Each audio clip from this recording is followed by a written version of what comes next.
We really gotta fix that intro, not playing that single frame of the scene.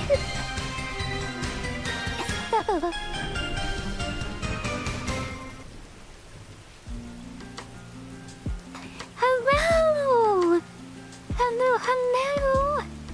I'm Kyushu. Hi everyone! I was confused for a second. I was like, why am I in a jar? I remembered I don't have YouTube Studio open. It's not even me. Yes. You're not even here. You're just a figment of my imagination. Nah.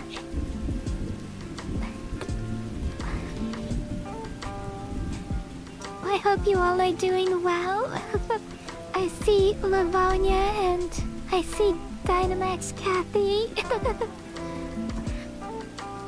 I think hers left. I don't see hers anymore, but it's been a while since we've seen her around here. Yeah. Maybe she just snuck away. So right now I am doing a commission for Alonso. But as always during the art streams, we are still taking art requests, and if you guys want a drawing, we will stop the drawing that we're working on to work on your art request.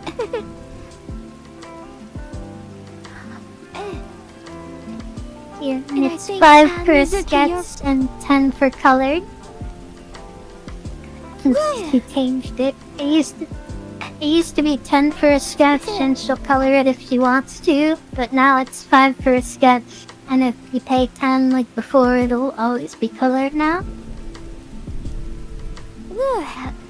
And it may go back to 10. We're just testing this out to see if people like the new the $5. If people find it more affordable. You know, just as a test. Hey. Are you gonna be trying this fine stream as well, Mizu? Yeah, I'm working on my toy YCHs. They look so nice. I love the ones that I saw. Yeah, I was pretty happy with it. Like, there's stuff I would change, but like, since it's a your character here thing, like, everyone who got it, like, got it knowing what this looks like. So it feels like, I don't know, like more upfront about it, I guess. Like, I'm always worried when I do a commission that, like, it won't be good enough and they won't like it. But with your character here thing, they kind of like already have an idea of what it's gonna look like, and there you go. Oh. Hi, Rico. How are you, Kira?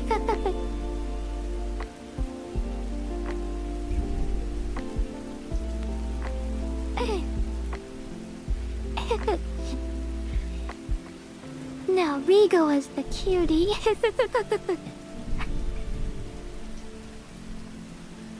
She is the OTC one true cutie.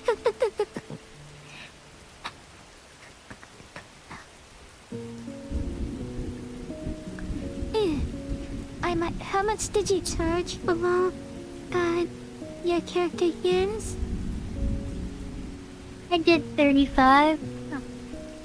Because, like, I normally do 50 for a commission, and I was going back and forth on if I wanted to do 30 or 35, but since PayPal takes part of it, I was like, only gonna end up with like $27 or something, so I just did 35. Okay. If you ever want to use the tips for the streams to get your commission money, just let me know. And I'll send you the money, like, directly, like, all of it. I won't take half of it or anything. What? Is that like unrelated to what you were just talking about? Or I'm confused. I just mean if you don't want PayPal to steal some of your money. If you want to do Oh! the tips that we do on the stream. Instead Does this like go of directly to your PayPal, bank account or something? It doesn't go directly to the bank account, but they don't take any money off of your tips. So you get 100% of what you're given. Where's the money going though? Like when they tip to- you, like doesn't it have to go through PayPal? Yeah, it goes to Streamlabs, and then from there you withdraw it, kind of like you do on Patreon. It takes like 2 days Oh, and then that goes. to finalize, yeah. Alright, good to know, but I probably want you to do that. Vicente14568 has become the monarch, and honestly, I can't think of anyone who fits the role better. Yeah, of course. Yeah, I just wanted to propose the option. And yeah, thank you, Regal. This is Angelomon, the Digimon. I should probably put in the name of the stream, a Digimon reference, just to maybe get some Digimon fans into the. Rico, fun fact, this Angel evolves from a cat. And then before it's a cat, it's a dog. And before it's a dog, it's this ball thing with cat ears and eyes and a mouth and a tail, but no arms or legs. Yes. And then it evolves into like a sea serpent thing for some fucking reason. Well, that's one of its evolutions. I don't like that one. Right? I'm not a fan of Magnetramon either.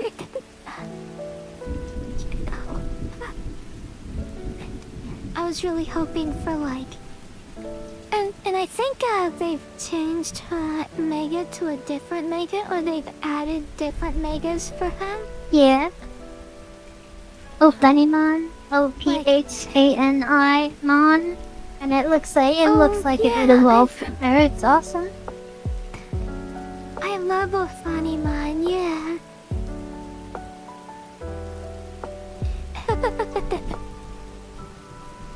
Also, Regal, something super cool is she has a rivalry crush girlfriend with a devil lady named Lady Debimon.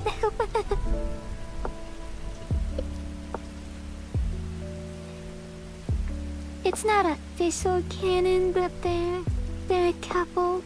But you can really tell. Like it's super obvious.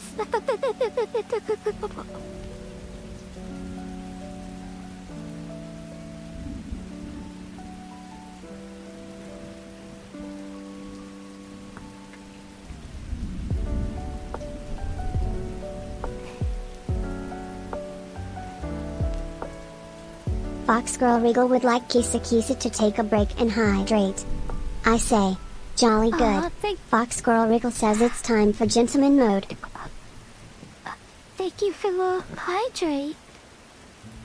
I do declare you are quite dashing, Miss Regal. I say chop chop cheerio and whatnot.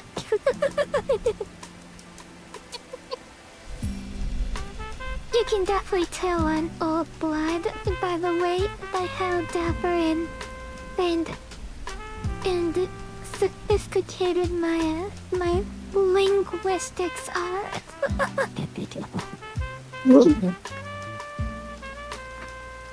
I'd fit in right in the country club, wouldn't you say, Mizuki? Underrated.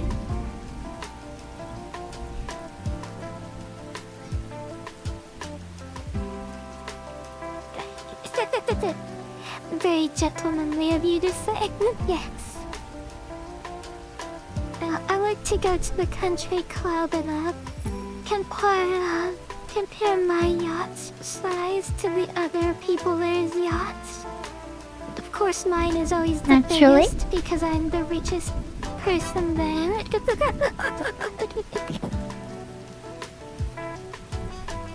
And I'm like, oh, you poor thing. Your yachts only can hold, what, 50 people? Oh, sad. Here, let me give you some starting cash so you can buy a bigger yacht.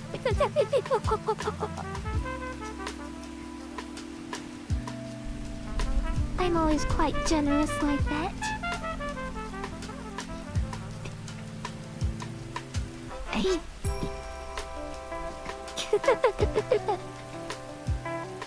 Oh, you like our new emotes, Regal? I'm glad. Yeah, Oh, I did nice. a I didn't know commission. that one. You? Yeah, I did a commission recently for new emotes, and sadly it fell through the cracks. Like I bought them, and then the commissioner returned my money and just said that they weren't able to do it, which made me sad, but I understand. And so I took it upon myself to add my own emotes.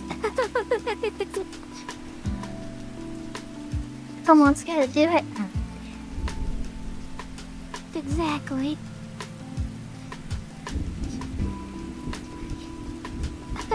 Yes, that is our horny police officer. She has a name, but I forgot what it was. I think it's Candy. Candy Valentine or something like that.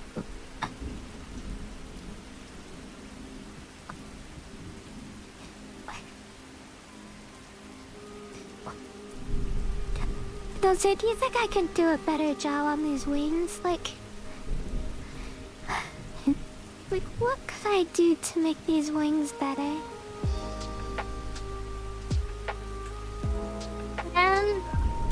Maybe use a texture brush that's for wings. I thought they looked pretty good. Thank you. Let me see if they have a center brush.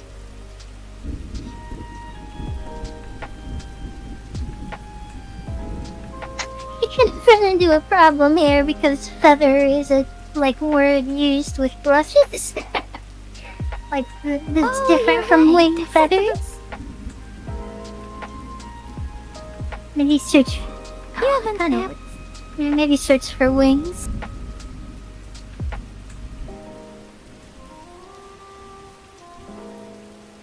You have a... Oh my gosh, I'm so jealous. You have an apple trailer garden? Wow, look at this brush, Mizu. Holy gosh. This brush is amazing.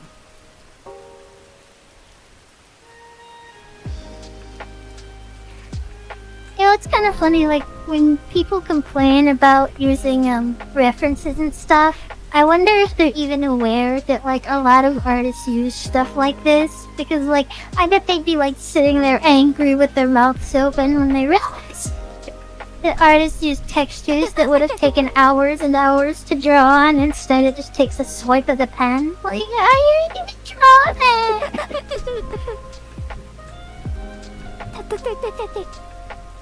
This is not real art. Just you're cheating.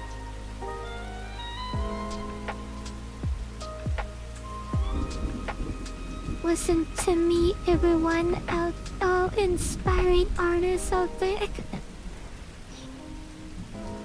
There is no such thing as cheating at art. It is a myth made by big art.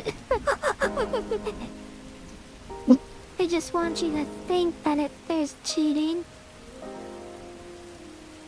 I feel like majority of the time it's not even artists that complain about that.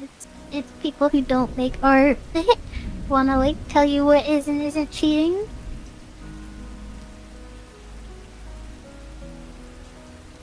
Yeah. Yeah, I have a feeling it is not artists who say stuff like that. Especially stuff like never It's use not- like references. Yeah. I can't say like it's only non-artists because like last time when people were arguing about it and I like was commenting that, you know, like it's mostly people who aren't artists, like, you know, of course people came in to be like, well, I'm an artist and I think referencing is cheating. It's like, alright, well you just don't. Like, there's always exceptions to the rule. It's like, yeah, there are women that support Trump, but it doesn't mean that he's pro-women.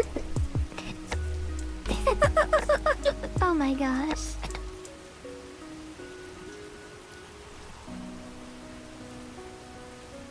Oh my gosh, Misa, this brush feels like cheating. I know it's an ugly color, but I can change the color later pretty easily. Yeah.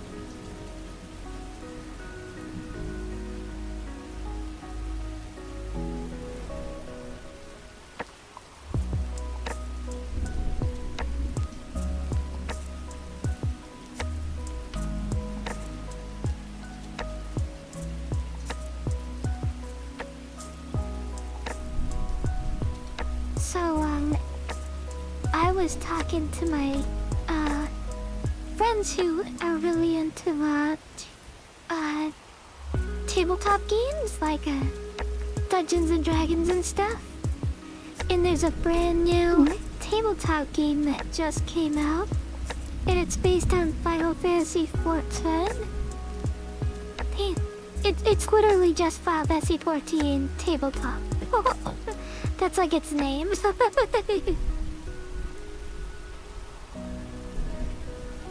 Is the main point of the game still to collect outfits?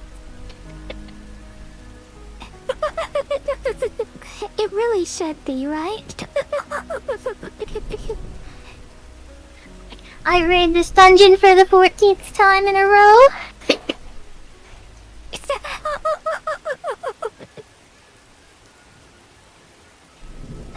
That's so funny.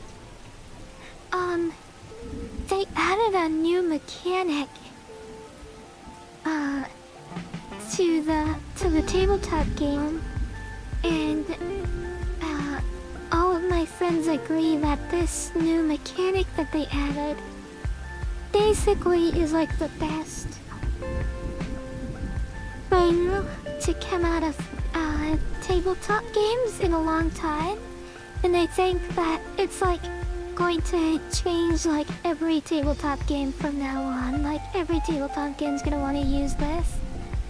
Cause it feels so natural and like intentional to like the concept. I don't know if that makes any sense.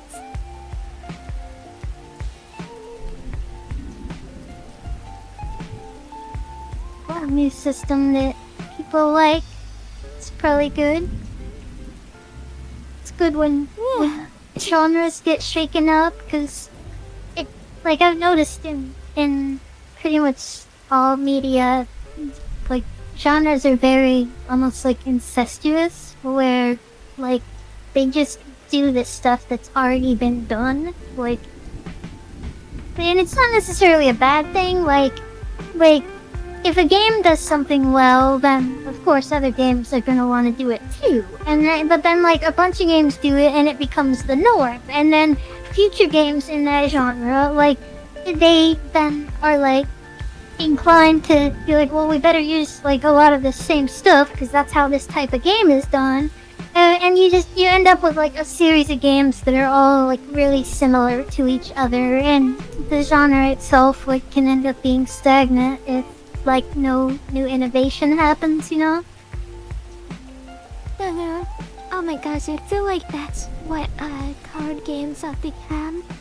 Like ever since Hearthstone came yeah, out, definitely. Like, I feel like that exact formula that you just mentioned. Oh yeah. As soon as fucking Hearthstone came out, like every fucking card game was like, oh okay, we'll just use like the same mechanics but with non-Blizzard characters. Exactly. It was so tragic because like I used to love the old Game Boy Yu-Gi-Oh games and stuff like the handheld Yu-Gi-Oh games were so fun, and then they just stopped existing because Hearthstone exists.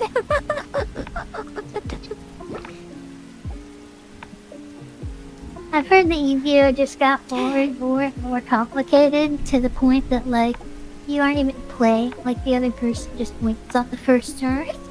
Or like cards have like 3 paragraphs of fucking text on them. Oh yeah, that's 100% true. Rico, congrats on the slime ribbon. Rico, yeah. the slime ribbon. Good job, Rico. Congrats.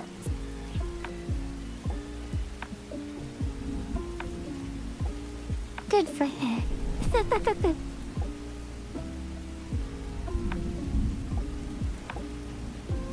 Alonzo almost has every single ribbon that we have. I think the only ones he doesn't have are the Azure Soul and the strawberry. And the getting a 1 on, or no, getting a no, he has both bombs. Never mind.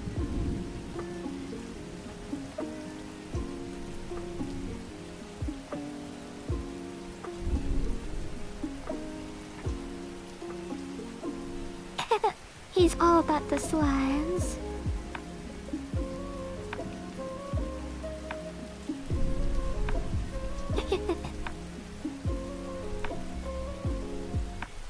So that the mechanic that Final Fantasy 14 added, did you ever play Final Fantasy 14 at all? Only a little bit. I know roughly what the combat is like, and like I know what the game looks like, and I know a bunch of random stuff about it, but I didn't play it much. Sure, sorry. But you played a couple dungeons at least, right? No, I actually only did overworld stuff. Okay. Do you at least remember, when some enemies attacked, they would leave these colorful shapes on the floor? And you had to yeah. step out of the colorful shape? You know, those were called AoEs. And the tabletop game, every enemy has attacks that have AoE shapes that are on the ground. And instead of doing like AC or whatever like normal Dungeons and Dragons does, if they do those AoE attacks, you either get out of the way of the AoE shape, or you automatically get up. And like, what I saw when I was like, oh my gosh, that's so innovative, and it works so much better as a tabletop mechanic than it does as a video game mechanic. Like, it feels more natural on the tabletop space. Yeah? Than the video game space.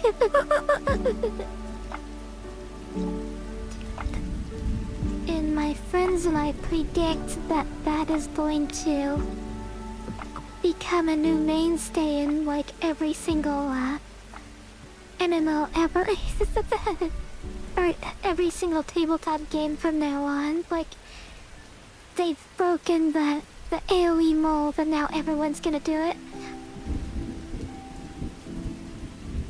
I have played Slime Rancher.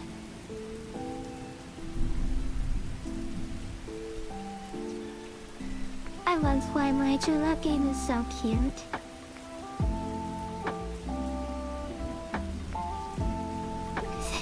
Now, D&D is probably a good example of the whole genre being stagnant. Like, that game's like oh my fucking gosh, 50 years old or something. and they are still using incredibly outdated terms that don't fucking make sense. Like there's just so much stuff that I can bitch about, and the reason all of it is like that is because the game was made like 50 years ago, and they were just like, nope, we're never gonna update any of this. We're gonna just keep using old, outdated words and use confusing language and never change the systems. I mean, maybe I'm wrong because I don't like play D&D. Like, I know a lot of stuff about it, but it just I don't know. I feel like most tabletop games that are that kind of genre play with really similar rules, and when the rules are different, it's like an intentional exception. Like, oh look, they do things different than D&D. It's like that's like the selling point of it. So I don't know. No, you're 100% right. It almost baffles me why D&D is like the industry like leader. Hi, Yeah. Leah. Because every other company is doing what D&D does, but better. For example, the new books that they came out last month, the D&D 2024, it doesn't have page glossaries in it, so like it'll say like do this and then roll through like fear condition, and like in the book it doesn't tell you what fear condition is, and it is in the glossary, like it's in the section of the book where it's in the section of the book that talks about conditions, of course, but it doesn't give you the page when it's like, and then when you use this attack as a ranger, it does the fear condition, and then you're just like, well, what's the fear condition? And it's like, then they flip through the book and figure out where it is in the book. And it doesn't tell you how like, it's different from the book in the- scared condition. Yeah. every single tabletop game now does like page glossaries. Like, it's super easy to do, and it's just something that every book does now. Like, that's just industry standard. And that new book is like, it came out last month and it's so far behind. Like, people are saying like it's a decade behind, like even the most indie of like tabletop games. Oh well.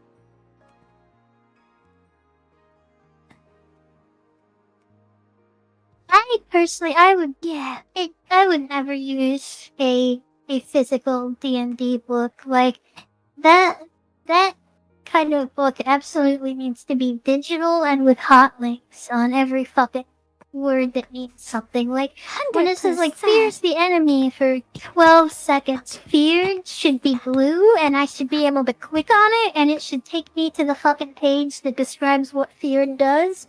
Or alternatively, when I hover over the word fear, a little pop-up comes up explaining what it does. Like,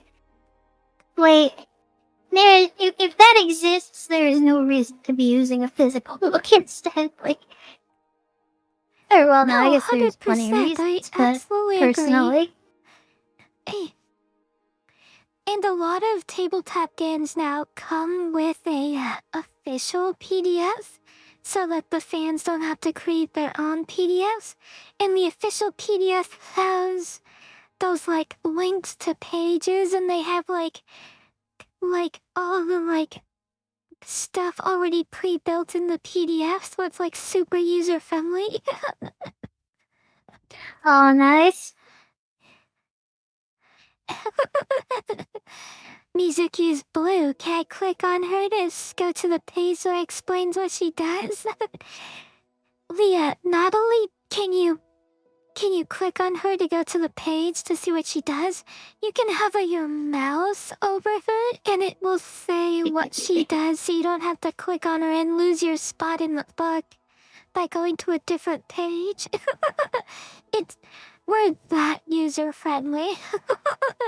Just hovering your mouse over it will tell you. And hi, Helen, Like, enough,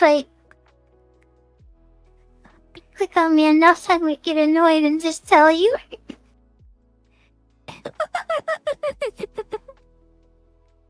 Yes, if you click on her enough times, she will just tell you the information.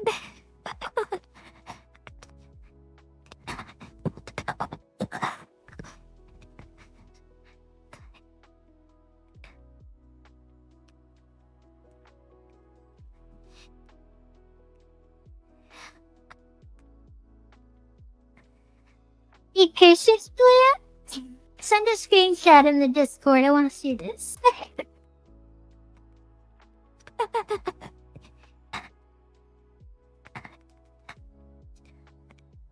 If I ever Dungeon Master again for Dungeons and Dragons, I will never have my party roll for initiative ever again. My days of rolling for initiative are over. I have seen too many games improve that system so much to the point where I think it's a waste of time. Yeah, like imagine using the very basic concept of the person with the highest speed goes first, and it goes in order based on speed. Right? I would just have it way simpler. Like, I would just have, I would just have the, oh, excuse me, sorry. I would just have it so, the players go first, and then the enemies go, and then the players go, and then the enemies go, and just, like, do that. Because that's so much easier.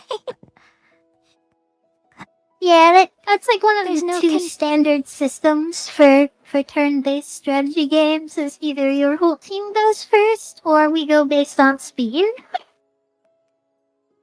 Right?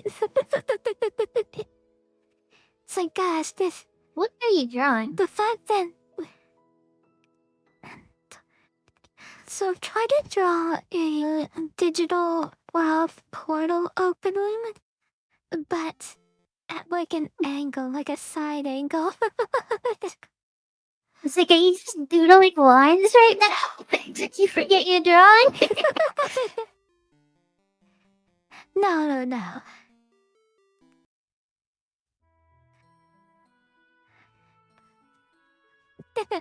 Just let the players go first?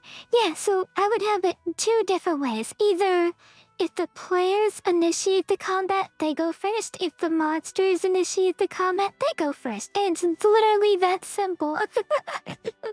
All the monsters will take a turn, then all the players will take a turn. Easy. Super easy. The only problem... No muss, no fuss. The only problem with that system is that the enemies, since they get to do all their attacks at once, it can be easy for them to kill a player without the chance for them to do anything. Like, say you're facing a group of 6 goblins, right? And, like, you're the healer on your team. You do your turn, everyone's at full health, but now all 6 of those goblins get to attack at once. So, like, they're, like, say the 3rd goblin nearly takes out someone, you don't, like, have a chance to heal them before the 4th goblin hits them in the face, kind of thing.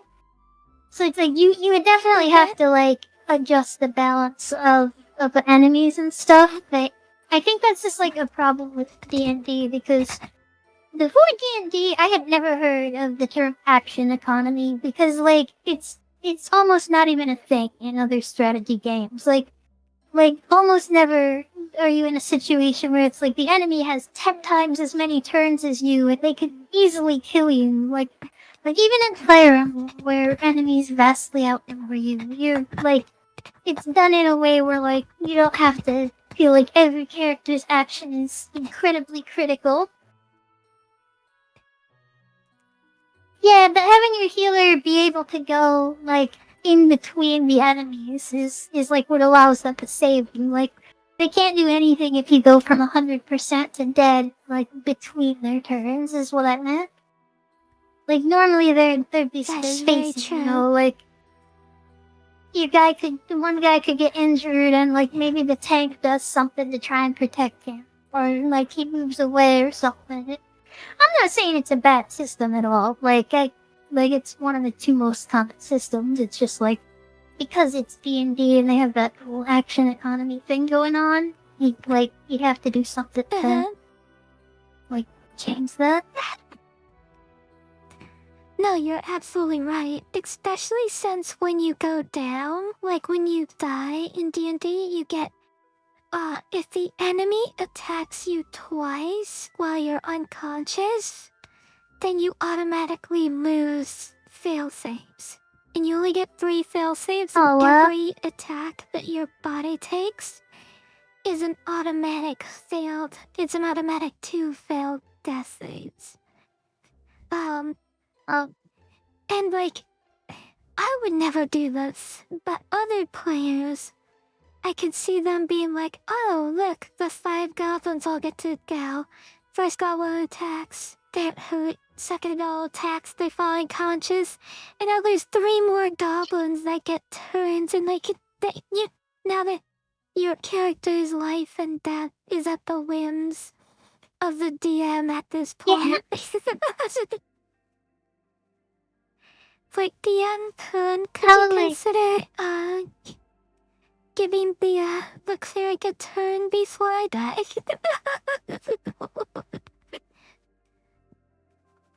Like, I want to see a screenshot, so post it in the general thing on Discord. I want to see your mouse. Personally, I think, like, I kind of have, like, an everlasting grudge against D&D and other games. Not because of the game itself, but because I hate the fucking DM system. Like, I know I've talked with you, Pearl, about this at length, but I have never played with what I would consider a good DM. Like, you know how, like, police officers attract a certain kind of person to the job, and military attracts a certain kind of person? Like, I feel very strongly that the role of DM is the same way. Like, you meet the most petty fucking tyrants as DMs, and it makes me so angry when I hear someone say the phrase, my table, like, when they're referring to a game. Like, I immediately want to be like, alright, motherfucker, dial it back. Like, it's not your table or your game. Like, you're the DM, you're in charge of the story, you're in charge of simulating the events. Like, you're not fucking God. Like, there are other humans playing with you that want to have a good time. These are, like, supposed to be your friends. And it's like, just the smallest bit of power goes to their head, and, like, it's just so frustrating to me. Like, I mean, personally, it's an issue for me because I don't like ever being in a position where someone else has power over me. Like, especially when it's like up here. Like, there's no reason they should have power over me. Like, DM is not above player. It's just a different role with the game. Like, and it's like, you don't want to be DM. That makes sense. That's fine. It's not for everyone. But, like, it's bullshit to do it because you want to be in charge and in control. Like, I know a common phrase thing is you're supposed to be like, what is it, like, instead of saying, no, that's for something else. As a DM, you're supposed to, like, find a way to let the players do what they want within reason, and almost every DM I've seen is, like, has a natural proclivity to say no to whatever I want. Like, regardless of the topic, before they've even had a chance to really process what I'm saying, their mind defaults to no. Like, it's like they think I'm trying to get something over on them, or that I'm trying to cheat the system or something, and it's like, bro, we are playing an imagination game right now. We are pretending. Like, we are fantasy orcs and elves and shit. Like, we're playing a game. Like, there's no reason to act like I'm trying to, like, fucking deceive you or, like, cheat you. Like, and it just makes me so mad, because, like, it's all just so completely unnecessary. Like, I hate it. Like, it's... Yeah. I sound really bad. I could enjoy. I know exactly what you're talking about. Go ahead, finish. No, you go ahead. I was just gonna say, like, I feel like I could actually enjoy D&D if it wasn't for that, but Like, the moment a DM starts telling me, no, you can't do what you want, you can't have fun, and, like, not even for any good reason, and it just stops being fun for me. It's like, oh, okay, so we're doing this, we're not playing a game, it's us players are playing a game and playing you on everything we want to fucking do. Like, Yes. I that I feel so bad because when I became a DM because we sent our DM to the Shadow Realm for being an asshole. And so we needed a new DM. And I became the DM out of necessity. And like I was so scared, so like I did all this research on like how to be a good DM, and like I was so scared of doing it right, you know? Cause I was like, you know, nervous. It was a new experience. That was scary and hard, and I didn't want to like waste my friend's time. And through that stuff, like I learned all the stuff that you were saying exactly. Like don't do this, don't do that. Like remember that you built the world, your players build the story and stuff, and it's like oh, this all makes sense. And I'm like, and like I saw all these things on like what not to do as a DM, and like things that bad DMs do and stuff. And I'm like, I'm so glad I did those like that research on like how to be a good DM. Like, I'm not saying I'm better than other DMs, and I certainly don't know the rules. But like, hi, Itsuki. But like, it makes me so sad, cause like I always am like, oh, I'd really love to play a game with Mizuki, but like I know she has kind of like this chip on her shoulder because of bad DM experiences, and I don't want to put her in that situation again. And it's so unfair. What I know all the stuff you're talking about, and I hear like how people do that stuff, and like every time I heard that stuff, I'm like, okay, I wrote in my notes, make sure not to do this, make sure not to do that. see, like, you actually, like, attempted to be good at the role. Like, you made an attempt to learn, like, how to be a good DM, and I feel like that's probably not even common, because I feel like most people that want to be DMs, it's just about, like, wanting to be in charge and in control, so, like, why would they care about making sure you're having fun? Because this is their game and their table. If you don't like it, you don't have to be here. I fucking hate it. Yeah. Oh, I don't like that mentality either. It's like when you're so right. Cause it's like when I DM. Well, and again, I'm not trying to say I'm like the best DM ever. I'm far from it.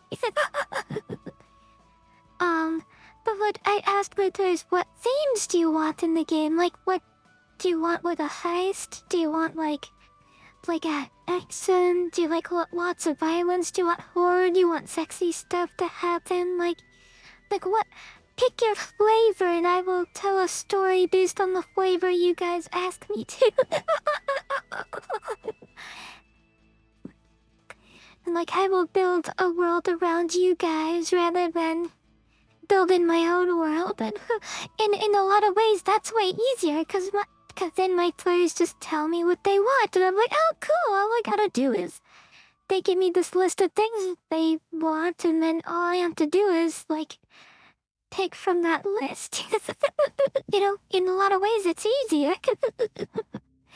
Cause I don't take great example of how building off my shoulders.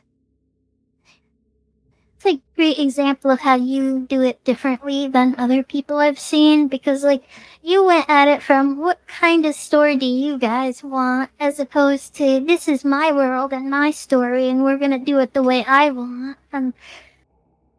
Yeah.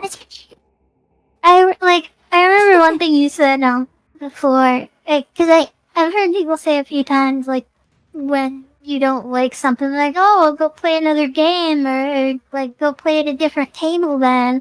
And it's like, Oh that my gosh, attitude I on think its that's the own is worst just like advice. so. Yeah, no, it's the same as telling people to move to another country. It's saying, like, rather than fix these problems or improve or better ourselves, you should just fuck off and go somewhere else. And it's like, that's not the attitude you should have when you're the DM. And I don't know, like, I remember someone had told you that, and you said, okay, is everyone else gonna come play this new game or new table with me? Like, no, then that doesn't do anything. Like, it's useless to say that Right? unless everyone's also gonna come play the new game with us. Like, oh, you guys don't like Right, the the rule, thing go play about- another game. And, like, the whole table gets up and goes and plays another game. Like,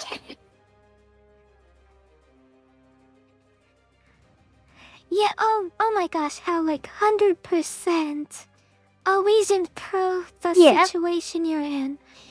The thing about, tabletop games is they are only as alive as the amount of players that are willing to play it. For example, I was just talking about the Final Fantasy XIV game. Guess what?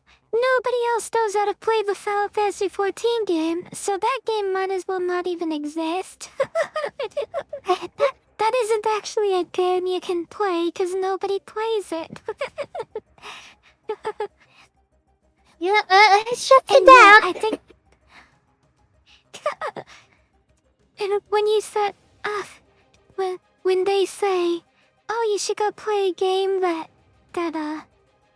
caters to what you want, it's like, no, like, that's the worst advice you can give somebody.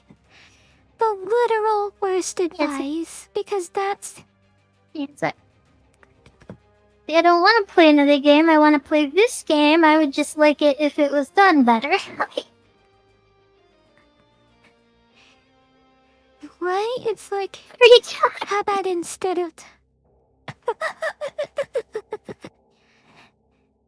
The tower's claimed it has my name on it.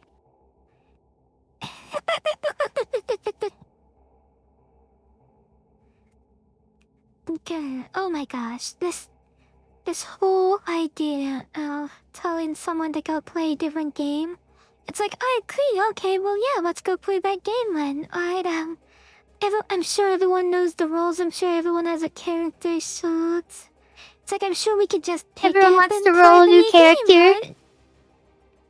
Start a new game. It's like, yeah, Special sure we D&D can- campaigns go for months or years. it's like, well, wait, you said we should go Kyushu, play the you other know game what? yet. Yeah. You know what? What, Alice? Tell me what, Alice? So even, like, I haven't played D&D with you, but you're, like, the only person that I've been confident would, like, be a good DM out of the people I've met. Like, every other person, even when I think they're gonna be a good DM, it turns out, like, no, you do the exact same shit as everyone else. You're just, like, less consciously aware of it. I mean, I try. I'm sure I'll have my mistakes too, and that's the part that scares me, cause I'll be like, I'll try my best to and everyone tells me my games are really fun, but like, I'm also, never played with like a super horny person who's like, oh, I want the super faithful D&D game that's like so, like, it's basically Lord of the Rings but with dice. So like, I know I can't appeal to every player. I always make a joke whenever I play D&D is like, I'm sorry, but my table is not a safe space for role players because I am gonna break the rules so much. Yeah, it's like, I know there's, two of the, like, main, like, belief systems about how the game should be played are rules as written, and then the other is rules as intended. And, like, those make sense, but I feel like that doesn't cover Rigel like thinks you all are the really ways to play amazing the and game, and comfy. Carrot. I feel like imagination games should not be strictly about the fucking rules. Like if I want to play a badass, sexy elf archer Legolas character, and I want to engage my imagination and interact with this world and shit, it should be like immersive and feel like a role playing adventure thing, and not like, oh no, you can't use Mage Hand to do that because that's not what it's for. And you can't use a light to do that because that's not what it's for. And like it just makes me mad because it's like we're employing our imaginations. Anything is possible here. This isn't a video game. This isn't a tournament. Like we are playing a game where we use our imagination for the primary interaction with it. Like the rules are not as important as you think they are. Yeah, exactly, dude. I agree. Check someone like Peach. I like that you taught me to him check. That's great. That word for it. Oh, Rigo. So Why? nice. Alice, you think Regal thinks I'm amazing and comfy? Oh, well, I'll make sure to... Alice, do you think I should confirm with Alice to make sure your hypothesis is correct? Maybe I'll ask her. Alice, I have a question for you. Beagle, I have a question for you brought on by my Alice. I was curious if you thought I was amazing and comfy.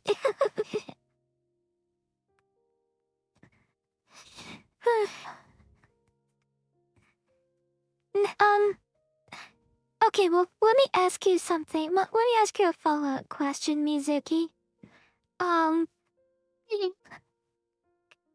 Okay, let's say you wanna be the sexy badass archer. And you said, I wanna do this with Mei-chan. And I'm like, oh my gosh, yeah, go ahead and do that with Mei-chan. And another player says, well, the rules clearly state that Mei-chan can only do 10 pounds of whatever. This player. You know, say... Guy.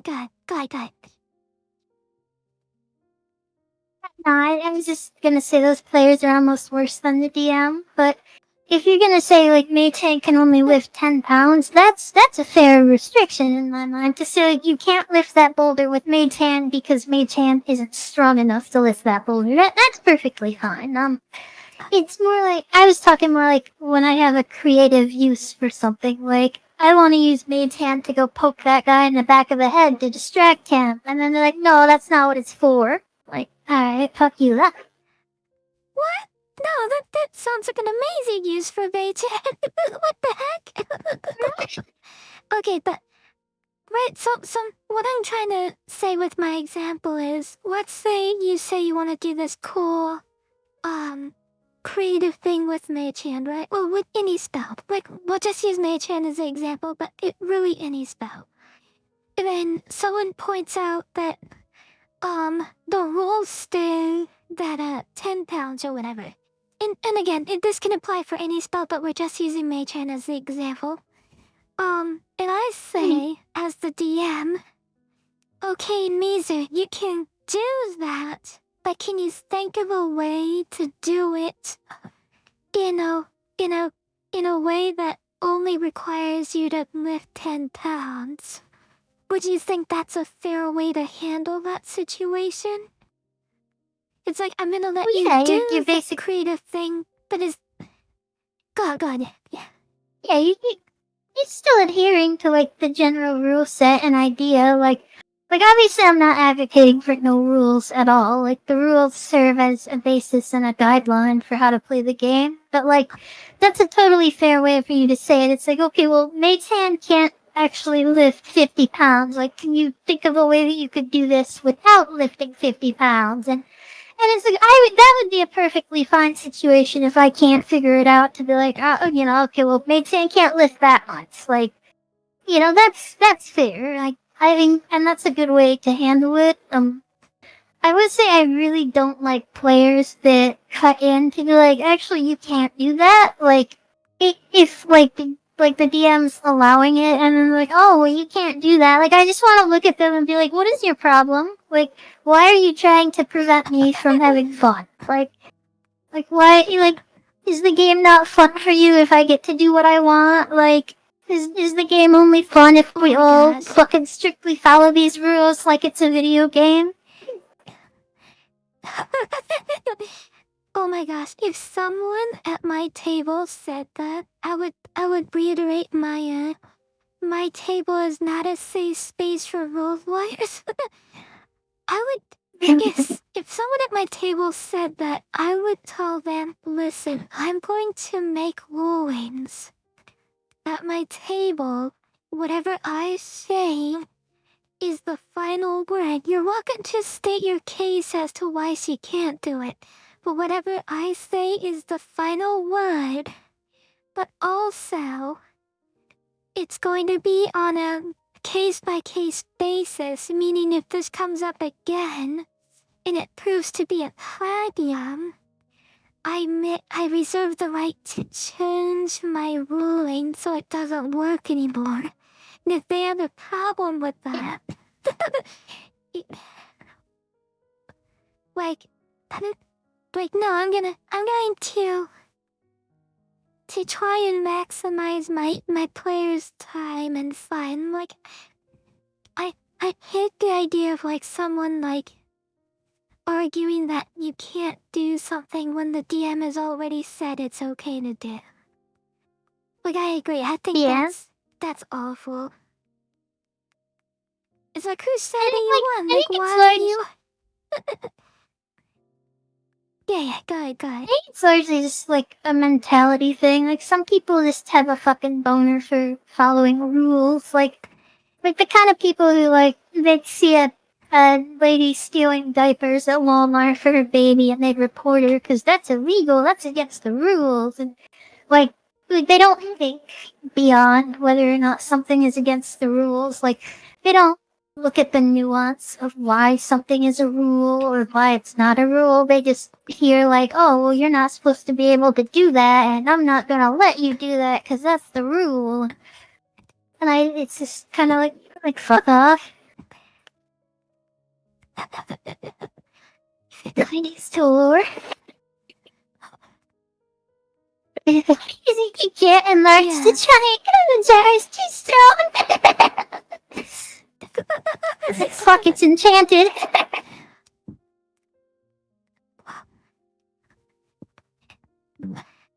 Oh my gosh, yeah. Good. I mean, you're so right. Like, what? Gosh, okay. I don't want to get into like a big rant about it, but I so 100% agree with you, Mizu. like yes, the rules are there, and we're following the basic rules. Like when all we're trying to do is like use magic to do a thing. It's like magic is like mage hand isn't even an attacking spell. Like let the person use mage hand creatively, because that is the purpose of a non-attacking spell, right? I don't know. Yeah. I'm already 6 inches tall though.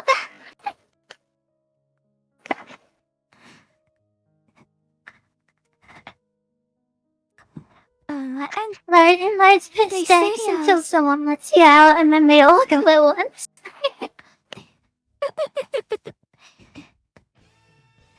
They say no D&D is better than bad D&D, and I can definitely see why they say that. For stuff like that, where it's like, where like people are like just making your life miserable. Yeah. For no reason at all. I think you are super amazing and comfy. Not just really. I don't like people that try to, like, get in the way of other people having fun, like, and try to, like, tell other people they can't do stuff. Like, it's, like, in general, not even, like, just D&D, like, I don't like the kind of person who, it's like, their primary fucking thing is just telling other people no.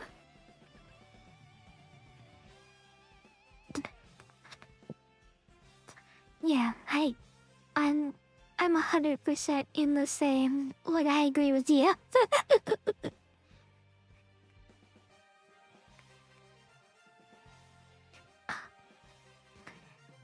And just like you said with like the diapers and stuff, it's like, why are you like so hell-bent on keeping the rules? like, Yeah, like what's it gonna hurt? this is a poor woman It's not. just trying to fucking take Yes. care of a child. Right, it's not your business. It doesn't affect you. There are way worse crimes committed by way better off people. There are rich people that are getting away with so much. As you are complaining about this whole mission. When people say when people say that white people don't have culture, it's like, excuse me, what about snitching? Like, We have a proud culture, snitching. I saw this one joke, I fucking love it. In the absence of a police officer, the nearest white person will appoint themselves as temporary law enforcement. Oh my gosh. Hi, Zombie Eden! Zombie Eater 32X Congrats would on like the- KissuKissu to take a break and hydrate. Thank you for the hydrate. Yeah, you got Congrats on the... Yeah, congrats on your, slime ribbon.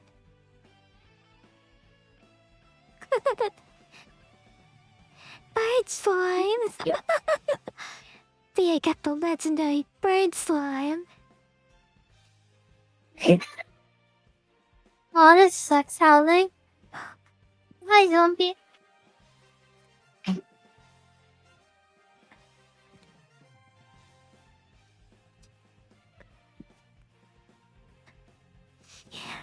So yeah, I'm never gonna have my players roll initiative ever again.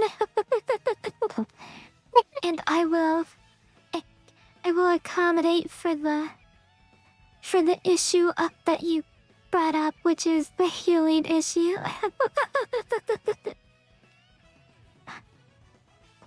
Cause that is a good point. That's a good point to bring up. Well, it's not like just healing, that was more just an example. The main point, like, summarized real quick, is that, like, all the enemy's actions happen at once, so you have to account for that fact. Like, whether it's healing or like, you know, damage, crowd control, I don't know. I don't have examples. Just that it's something to consider. Yeah.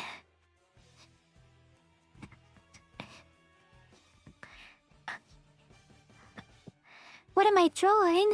I'm drawing Anjabomon. And then, there's going to be an Alonzo and a weird Darurumon jumping out of the portal.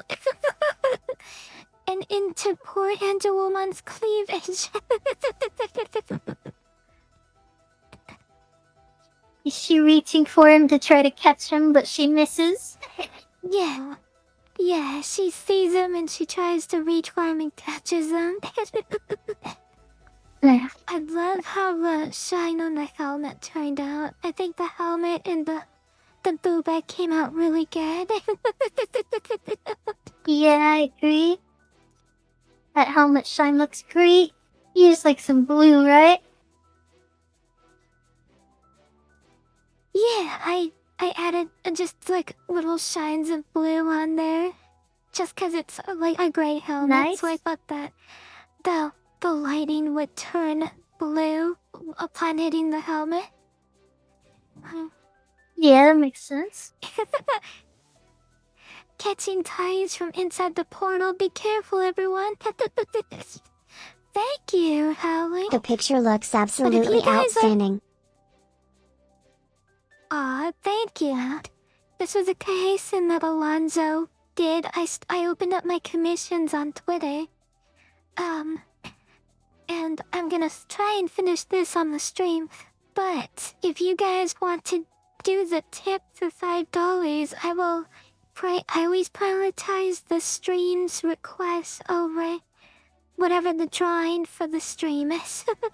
So if you guys wanted to do that, I would close this drawing and do your drawing before I start working on it again. Oh, Zombie, thank you.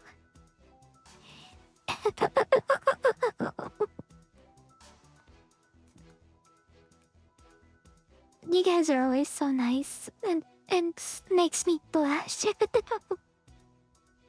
No. Alright, I think this portal looks good enough. It might actually make it a little bit transparent, like somewhere right there. No.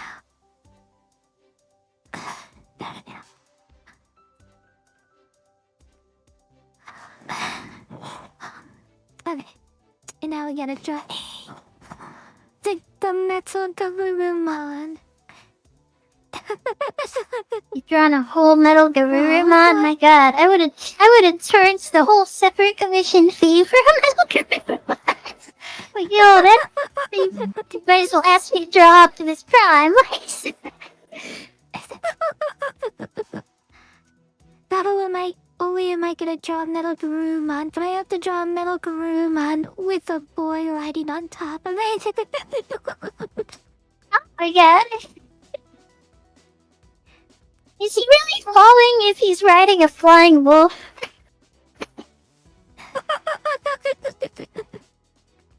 That is true, Zombie Eater.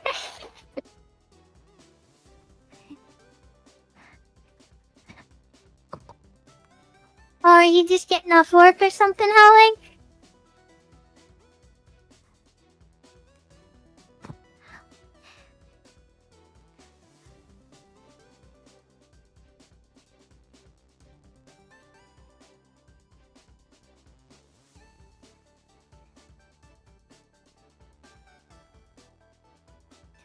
They're seriously no good.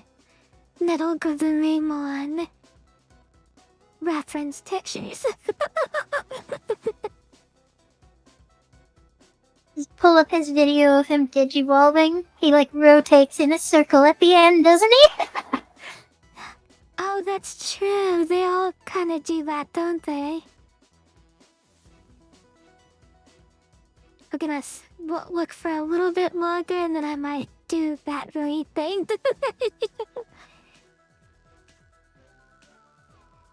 Oh dang, Howling.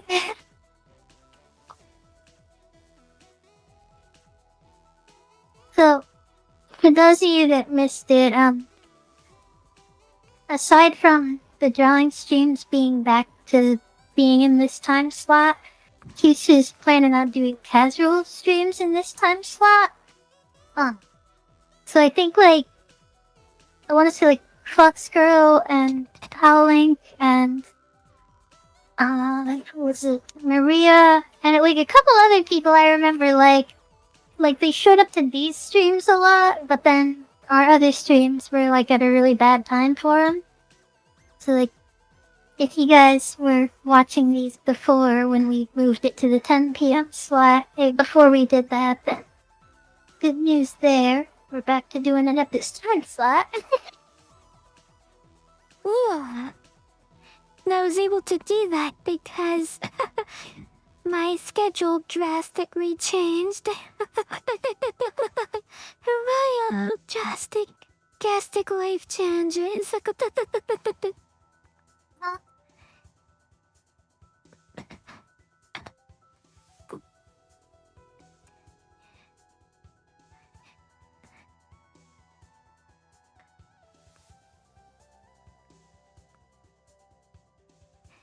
Oh my gosh. What am I doing? What am I doing with my life? I might just cancel this entire commission for this wiggle line. It's like, so sorry. I can't do it. Throw that wiggle on stick.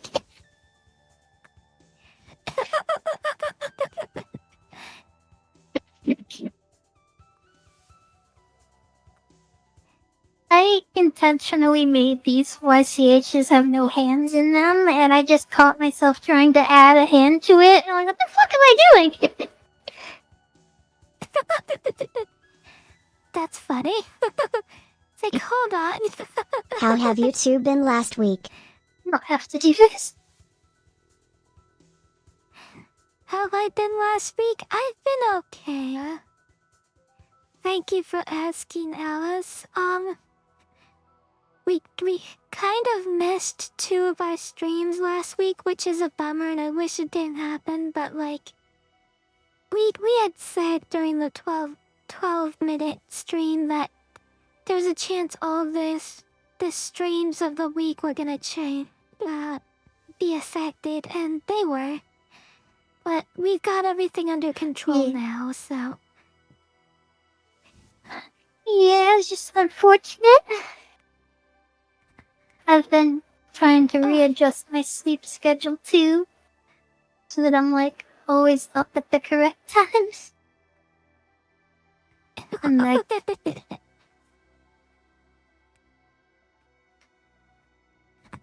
I probably Also, won't be you coming will to be as many of the drawing streams, but it should be easier for me to not miss like the actual streams, like the actual game streams.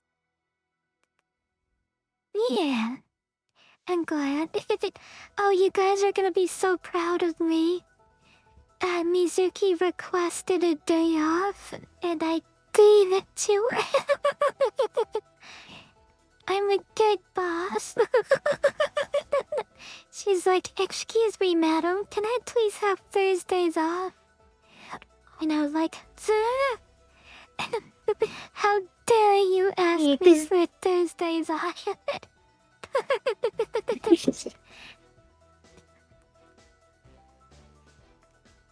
Go on, Mizu. I'm just joking, but yeah,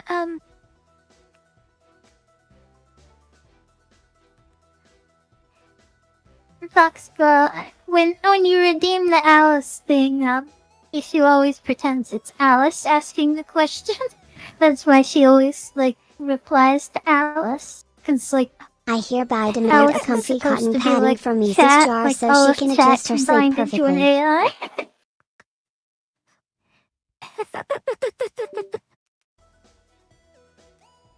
Thank you, Holly.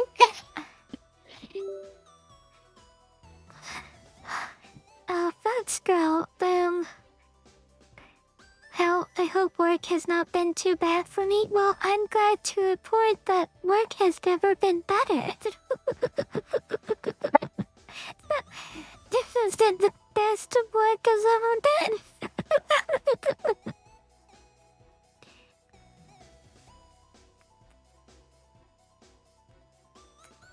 I joke because I quit my job last week.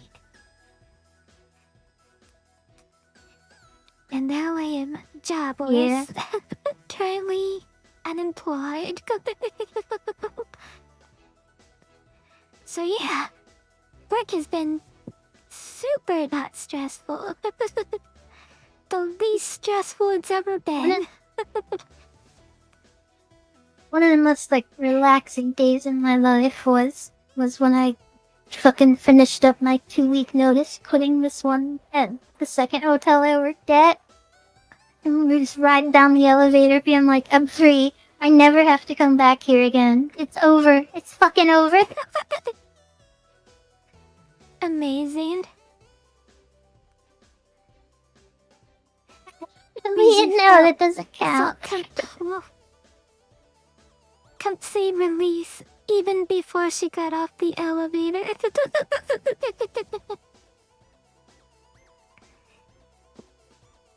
It's funny, is that was the first time I ever gave a 2-week notice, and it was like also one of the hardest jobs I ever did.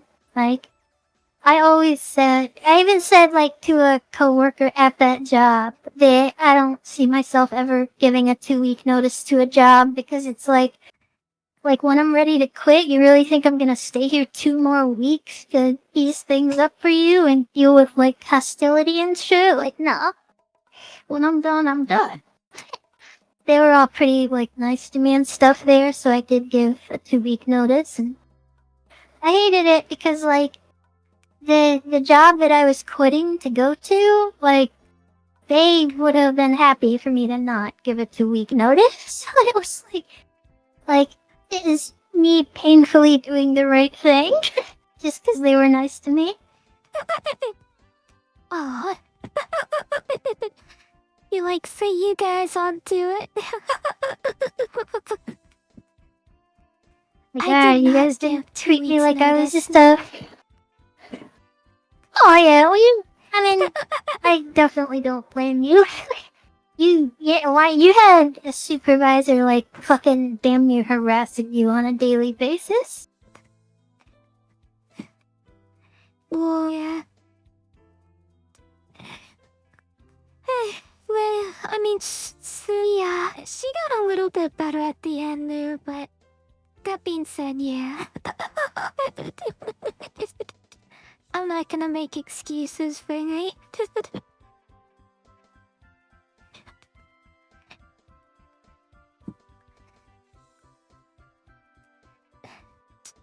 It got to the point where, I would cry before going to work every day. Like, I was literally crying. There's like, oh no, I have to do this again. It's like, hang in there, me. Hang in there, Kyushu. You can do it. Just another day, right? That no amount of prep talking could make me not feel literally miserable just as I'm getting ready for work. Getting ready for work is like the time I am most susceptible to just quitting on the spot.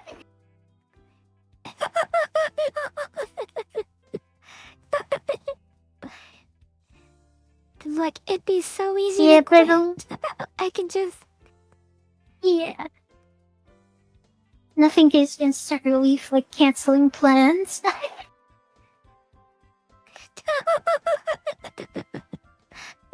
Mizu is I a have big not been brain great Fox like, Girl, but I'm doing alright the last couple days, but before that I've not been doing that great. Let's go stop the business.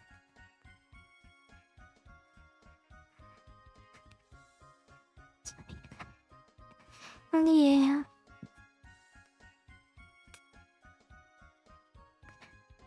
Well, things are gonna be better for all of us soon. I'm confident. I'm feeling tons better You know about how things, and that's good. that's it. I think that's all I had to I'm glad say. you've been Yeah. doing better since then. Like, you can always find another job, you know, but being stuck where you're miserable all the time, like,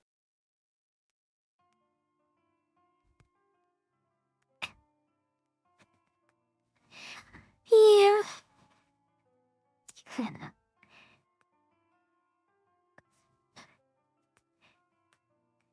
We should talk about something else.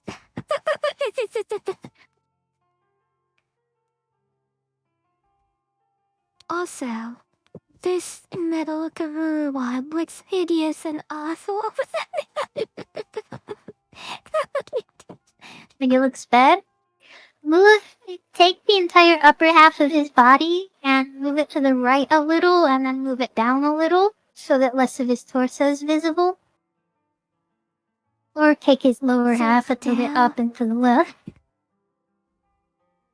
Okay, so down and right, so that part of his torso is hidden, like behind him. okay, so like Maybe that. more to the right. No, not.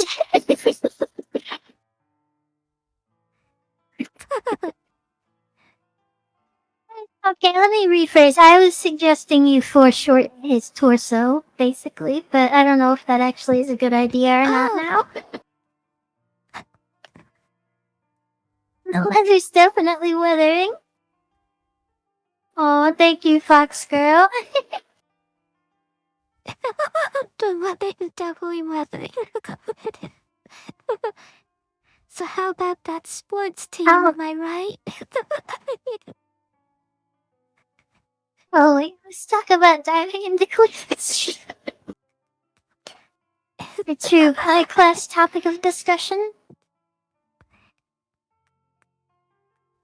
Well, funny you should mention that because there's a dog.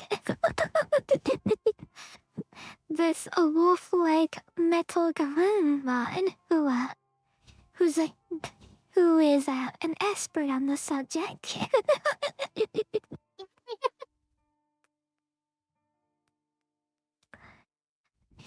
You know, it's kind of funny, like, how few people I see that are, like, primarily into boobs, like, over, like, anything else.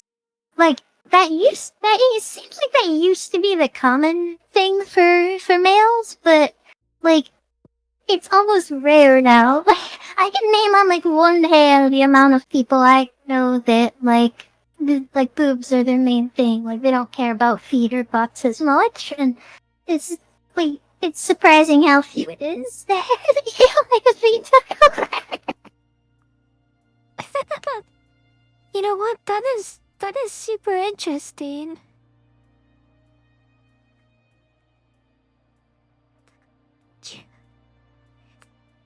Have you also noticed that I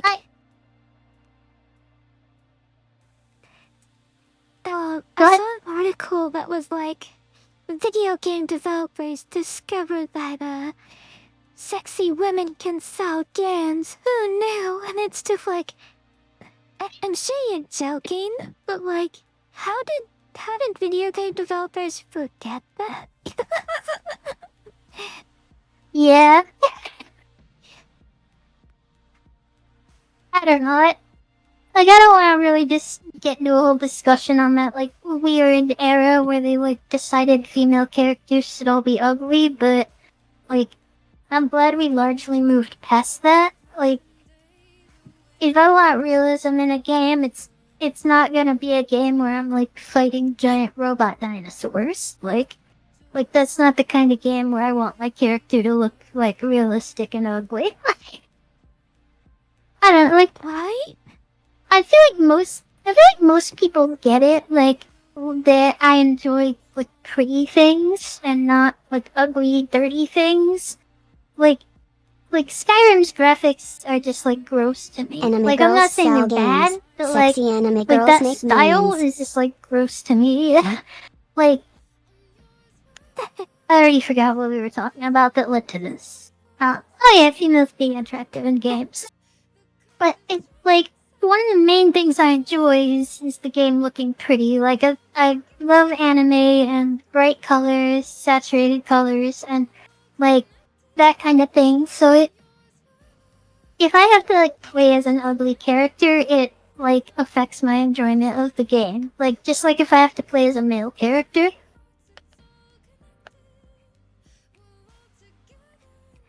Giant ladies definitely sell more, June. Please, not even close. And it's so weird that like there's like a whole group of people who will argue that it's like it doesn't matter, like it doesn't matter that like loot boxes only have cosmetics, and it's like people don't realize how important the visuals are in a game. Like of course the full gaming experience is gonna be different if you play as a female as opposed to a male character. Yeah. I think part of the reason people are like this is because there was this whole movement a while ago where it was like, graphics don't matter, like, a game is good without graphics, and like, it felt like the, like, enlightened opinion to have at the time. But it was like, I feel like people just, like, didn't recover from that mindset. So, like, a lot of people are still, Kyushu is like, much having cuter this than Agile. attitude that graphics So don't is matter at Mizuki. all. 3. And it's like, okay, but they do. Like, they don't make or break everything. Like, I love Loop Hero, and that game's got fucking horrible graphics. I love a ton of games with low-end graphics, but that doesn't mean I want to look at something ugly. Like, that, you know what I mean? Kisha, your right can you leg go is ahead too and- long or your left leg is too short. One of those legs is the wrong leg. Leah, can you please ban Alan's for daring to say that we're cuter than Rigo? 'Cause Rigel it's is infinite factually cute too, though. untrue.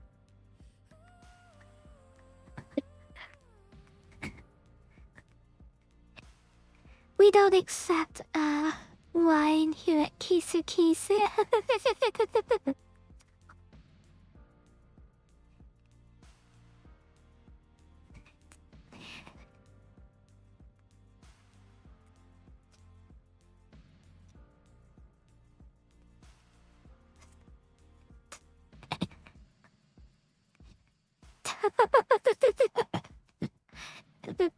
So sorry about that, Rigo.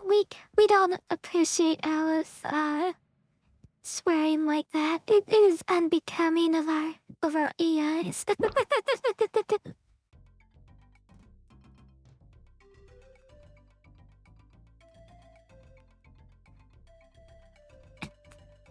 Yep. One thing that Yeah, music. okay, I think you should have made the other leg longer now. Look at your I don't know, like maybe instead of making that one shorter, you should have made the other one longer. But, I don't know, like it feels like they should be longer, but I don't know. I'm not a wolf expert. I have never successfully drawn a four-legged animal. This pose is incredibly difficult, especially considering I don't have any reference for it.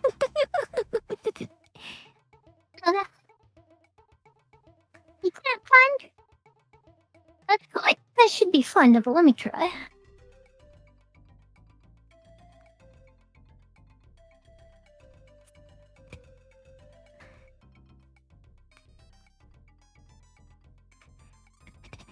So, okay, the portal looks like it's facing the bottom left of the screen, but he looks like he's jumping from the bottom right of the screen, where you have him right now. Yeah. You see what I mean? I was the... Yeah, I was thinking about changing the portal to facing something like this. Okay. When he's jumping out. I have We a appreciate suggestion tips that might very make much. things a little easier. Instead of changing the portal, you could alternatively change him and just draw something like this. And now you have a reference for it. I mean, I don't care, do what you want, but I'm just trying to help. Oh, he's getting Leah, something. thank you.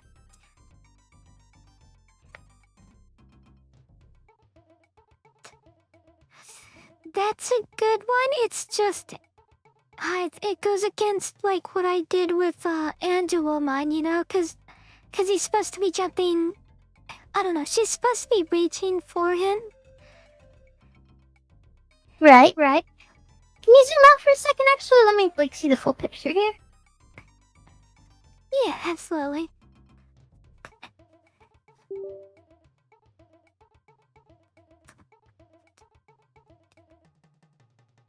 Now I wait like 10 seconds for the stream to catch up.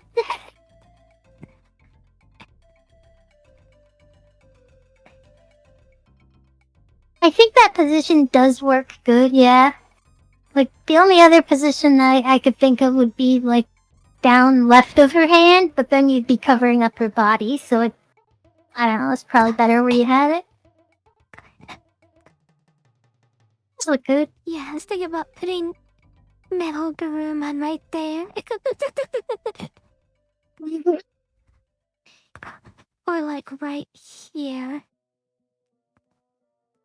One of those two. Or like higher up, like. It's I not don't know, bad, you yeah, get having him like what I directly mean. in front of her hand. Cause then it's like she's almost reached him, but we know she's not gonna.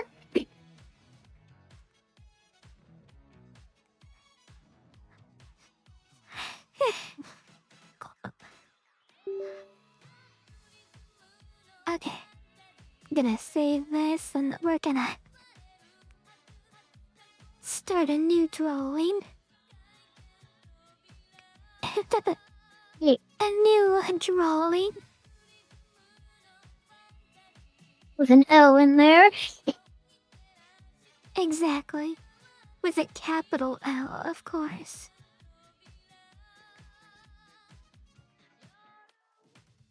It's like when the Leroy Jenkins guy, when he says Jenkins, he says it with an R in it. Fox Like, Girl Regal would like yeah. KissuKissu to take a break and hydrate. Thank you for the hydrate.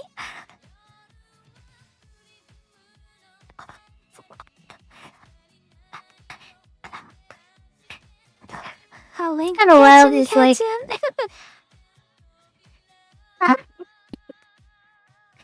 unrelated to any of this, but it's kind of wild. Like, I went, my God, like 12 years probably, like without reading any books, because like, I don't really care about reading books, but Steph got me to read this one fucking book, like, well over a year ago or something, and now I've read like fucking 15 books, like, oh, it's Yeah, I'm often hearing you say, oh, I'm just reading a book in bed and stuff whenever I chat with you. That's great that she got you into it. It's like, the first thing I read had 4 books, and I think they were all like 800 to 1,000 pages roughly. And there were 4 of them. And then the next series I read had 3 books in it, and they were all like 500 to 700 pages. And then there was like an era 2 of that same series that had 4 books in it, and those were all like 500 to 700 pages. And then on top of that, I've read like several like novella short story things that are part of it, of that same universe. What is a web serial, Leah? Is that like a comic that they update on specific like days of the week, like serial releases, but it's like a web comic, or is it like writing?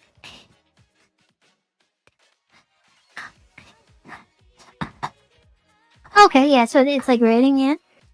I read this story called Worm that was one of those like superheroes, but the villains are like not really much worse than the heroes kind of things. It was super fucking long and I didn't finish it, but it was a serial then, I think, because it released like weekly or something.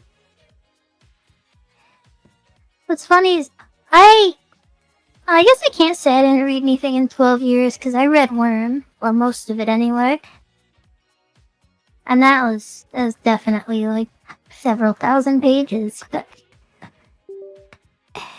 I fucking loved Worm when I was reading it, and I almost didn't read it twice. I almost didn't read it because for some fucking reason, the guy put this disclaimer at the beginning about how it's like not a safe space and not woke and your feelings and like all this weird right wing shit, and like I felt like, oh, okay, this book's not what I thought it was. It's gonna like be some terrible right wing crap, but like I kept reading about it and I decided to just like push through that, and after as much as I've read, I have no idea why it said that. Like, there's no like right wing politics, there's no like homophobia or sexism or transphobia. Like, as far as I could tell, it's just like maybe he's like a right wing guy that thinks all people on the left are that like stupid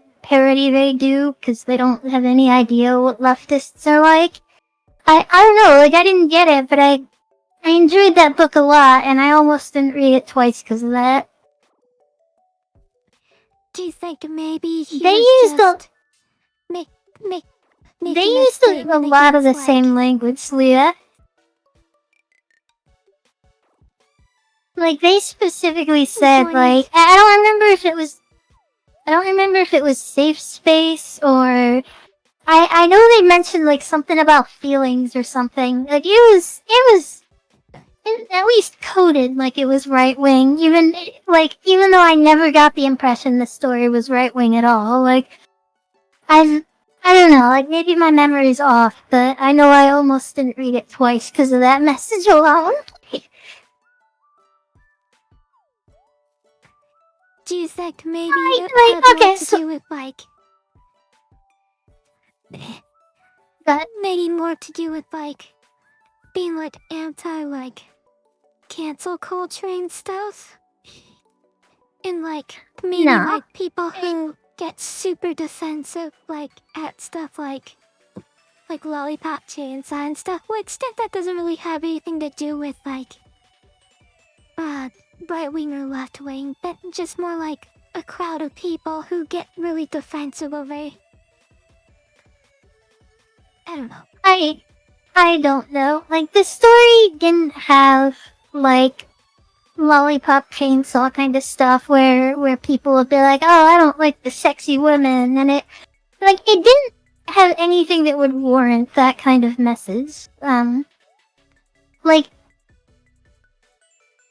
maybe they were just worried people wouldn't like it because it's brutal. Like the first chapter like is pretty fucking brutal, but I don't know. Like maybe they were under the impression that people who like talk about wanting safe spaces and care about not hurting people's feelings, like maybe they were under the impression they can't handle heavy topics in writing. I didn't know. I don't know. He didn't have sexy women, only well-written women. Yeah, Leah gets it.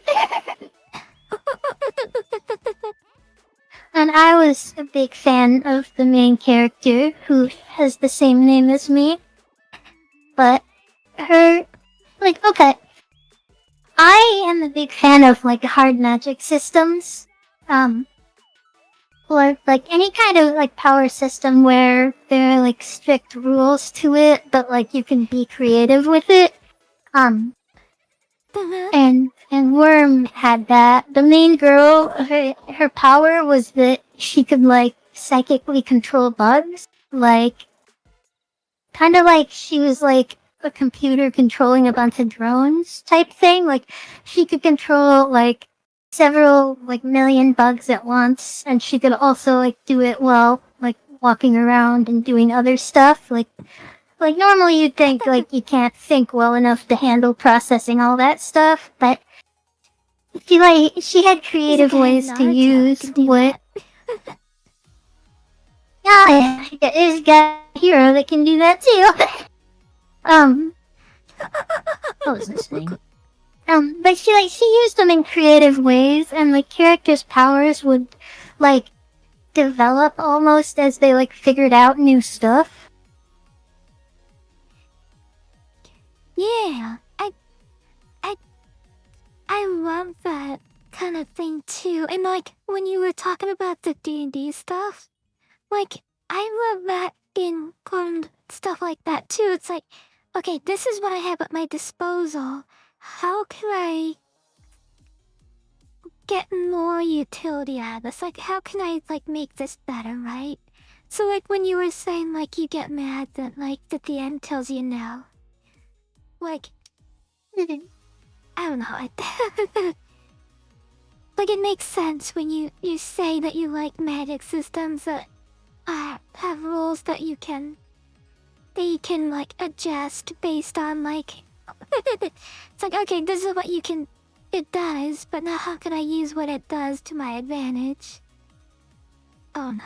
Yeah, and it, like, honestly, that's a lot of, like, where my disagreements came from is that, like, I would try to do stuff within the rules of the system, but, like, they didn't like it because they saw it as me, like, trying to circumvent the rules, and it's like, no, like, I'm trying to be, like, creative within the confines of what this stuff is supposed to do, but they're like, oh, well, the rule book says no, so, like, you just can't do it, and it's like, alright, so my character just isn't capable of this basic realistic action, like, because the rule book says.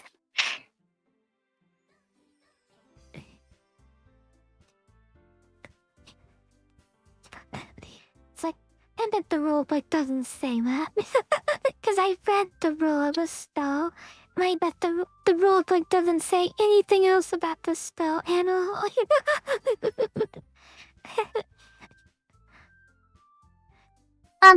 Forget that. Leah, so I... literally nothing of... Die. Oh, sorry. Leah, I never actually finished it. I stopped shortly after the time skip. I remember really not being happy about the time skip because it felt like everything they worked for up until then basically just, like, didn't matter. Like, it felt like he was trying to do a soft reboot of the series or something. Like, things had been heating up before the time skip. Like, and I remember there was this major event where they got, Zion was his name, like, the fucking, like, Superman of that world. They told him to, like, kill these, like, super god creatures, and it was, like, this big moment because, like, we thought they're finally done now, and then, like, there's a time skip to, like, 5 years later or something, and they're just still around, like, still fucking shit up, and, like, so much changed. Like, the story followed this girl that was, like, part of she joined up with, like, this kind of local supervillain group, like these 4 people, not like an official capacity, but more like mercenary criminal people with superpowers. But then this time skip happens, and now she's like a superhero, and, like, all the stuff related to them just, like, doesn't really matter anymore.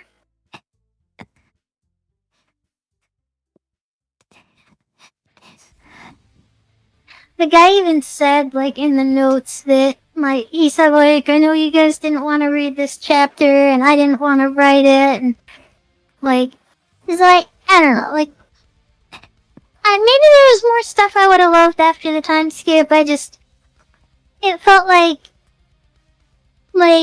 if I was reading book 2 of a series, and then I just jumped forward to book 5, kind of, like,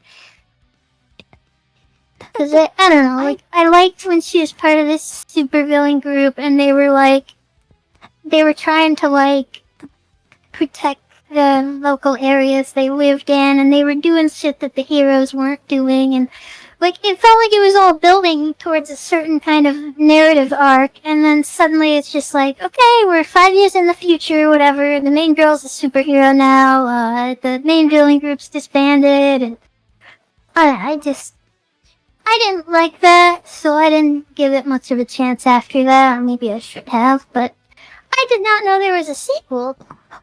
What's, like, the sequel about? Like, same character? Or, like, same universe but different people entirely? I'm such an anti-Sam of the idea of time skips. Like, it happened in Fairy Tale, and I was like, this is so pointless. I felt like they did it in Fairy Tale because One Piece had done it, and, like, that was, like, the cool thing to do for shonen animes to do, and but, like, it felt really tacked on, and, like, served no purpose. Oh, wow. The one thing that I will say time skips can be good for is, like, powering characters up with, like, instantly without having to, like, spend several chapters building them up, like, because it's like, I can accept that a character has grown dramatically in power over 5 years, so it's like, if they wanted to eventually, like, have them be a lot stronger, it can be useful in that way. all different Yeah, characters, same world. I can agree with. Wait, what did Instant Cake say? I don't think he said anything. Oh, Cause I'm in here. Okay, I thought you said something about Instant Cake. My mistake. Oh, I don't know what I said. Oh, he's empowering characters up instantly. Like maybe that's what you heard. Oh, okay. And yeah, it's definitely Leah Fox Girl. And check your Discord. Leah DM'd you an addendum. Yes. Oh, brilliant. Okay, oh dear. I can still work with that.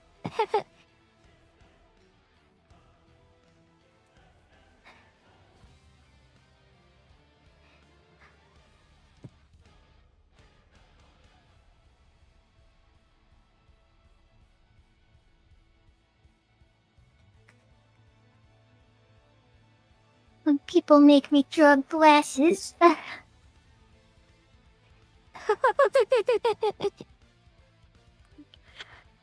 Honestly, I'm never sure how to do glasses because I draw in a pseudo anime style with really big eyes. So it's like, I don't like, do I make the glasses so big that they like don't touch the eyes, or like, do I overlap them? I don't know.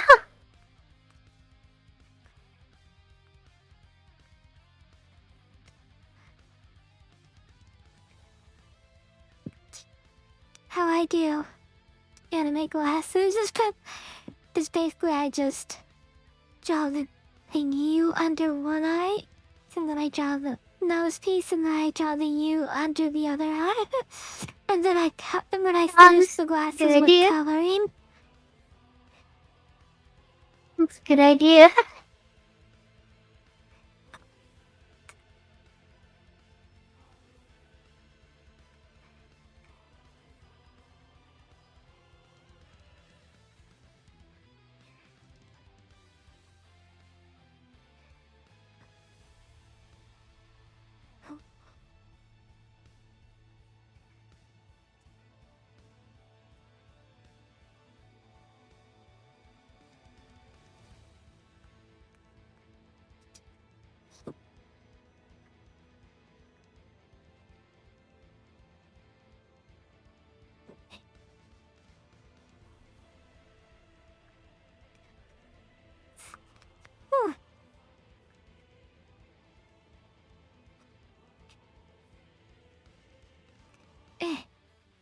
It's gonna be nice when I get the Angel Woman drawing done.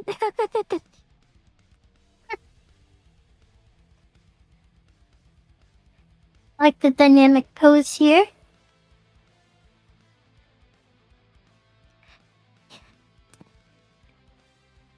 Super cartoony remote.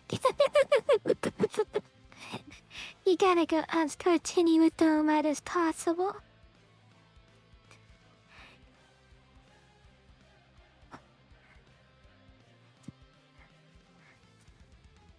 And thank you. I've been trying to force myself to do dynamic poses. And perspective, like, once I started, now I can't stop. Like, every drawing has to have weird perspectives.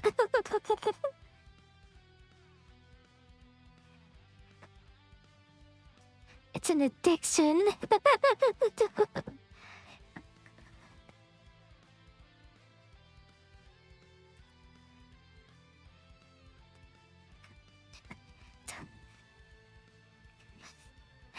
So you know how,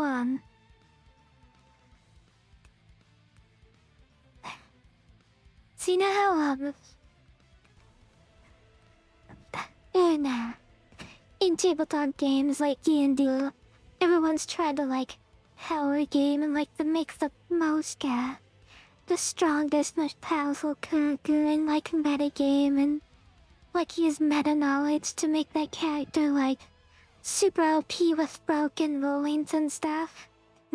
Well, I have created Yeah. the most useless character. I went in the complete opposite direction. So,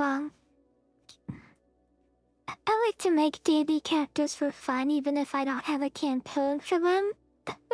I never get to play them because I'm always the DM now. Whenever I play, I still make characters in like the hope that someday I get invited to a table and I'll get to actually play at it. It'll never happen, but I can dream, right? Well, in D&D, the worst class, like everyone agrees, is called the Ranger. You know what a Ranger is. Or maybe you don't, because I don't think anybody knows what a Ranger is. They kind of... You think you know what a ranger is, like, and then Steph explains to you that they're like fucking magic and shit, and you're like, oh, okay, so D&D's just fucking weird. Yeah, exactly. It's like, well, I thought I knew, but then, turns out I had no idea. Yeah. But regardless, Ranger is the worst class. And, the worst race in the game is called the Lakothra. Or Lakothra, one of those two. And they're the worst class in the game because they're a fish. And, they literally will die if you don't put them, if they aren't submerged in water within 4 hours. Literally the worst class ever. Oh no, literally the worst playable race ever.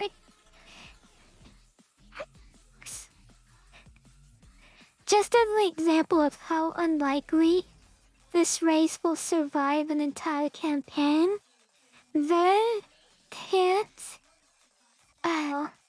complete a long rest without being submerged underwater. Meaning if they take a long rest not near water, they will die before the long rest is over. My god. Horrible. Yeah, they're not exactly the best race.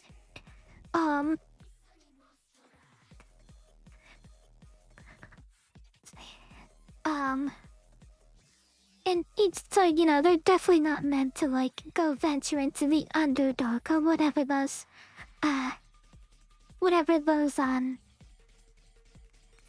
D&D places were that were in Baldur's Gate. But anyway, so I decided to make a Ranger Lakothra character.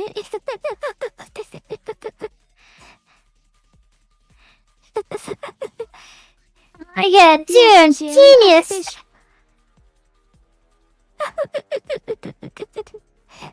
That is pretty smart.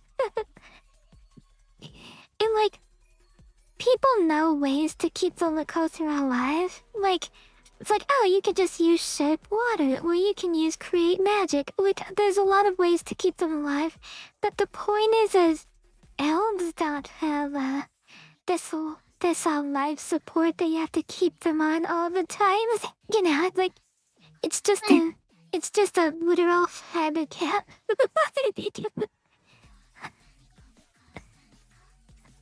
So, the character I made is a Ranger Lakothra, and his gimmick is that he is on a quest to map the entire land. He wants to map all of the land, even though like all the humans and elves and stuff, they've already mapped it. Like, it's not, this isn't like news, it's just because he's from the ocean, he doesn't know that, as a fish society doesn't know that the land has already been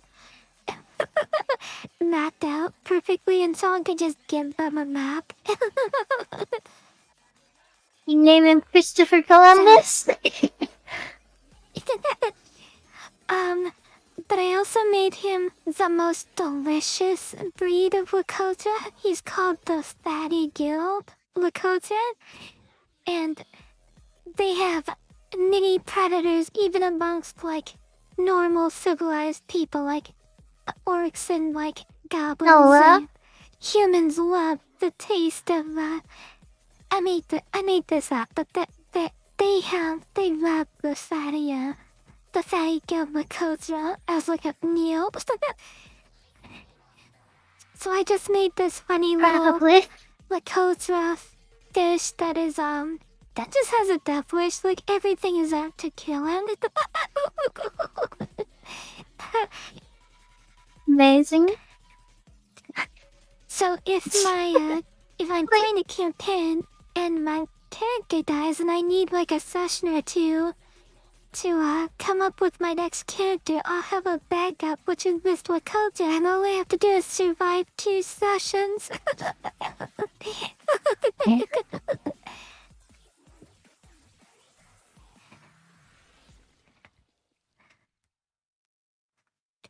It's funny too. And Rose and that one forget they're in the glass.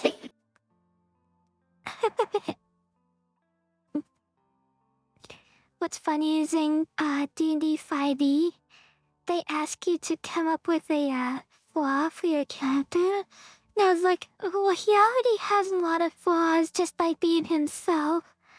But I was like, you know what? Sexy. You're right. I don't wanna Lakota that's unmarried soon. Like, I don't want him to be like the perfect character. He needs a full fun cows. I just, cause You gotta give him a fear of water. Everything.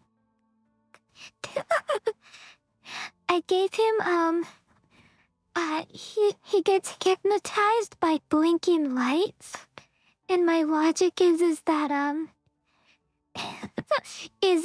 the females of his species, the fatty gill, the culture, by like these beautiful like jellyfish girls that have these like bioluminescent gills that like glow and like blink, and like they attract mates.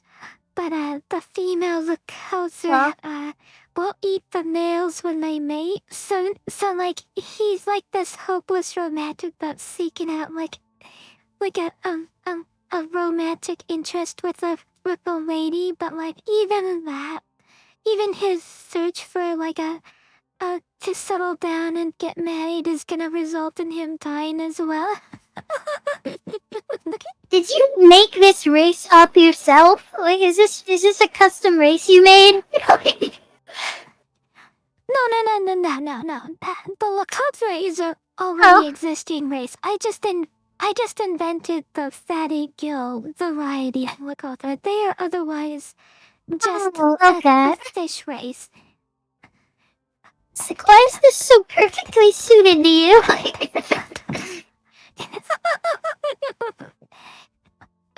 Yeah, none of the lore that I've mentioned is part of the Lakota lore, but like nobody plays Lakota, so I feel like I have a little bit of like freedom to come up with my own backstory of how they work. Yeah, no one's gonna call you on it when they fucking know. They're like, well, I can't plan on adding Lakota to my game because they're useless and worthless. So yeah, if you want to come up with silly lore, then go for it.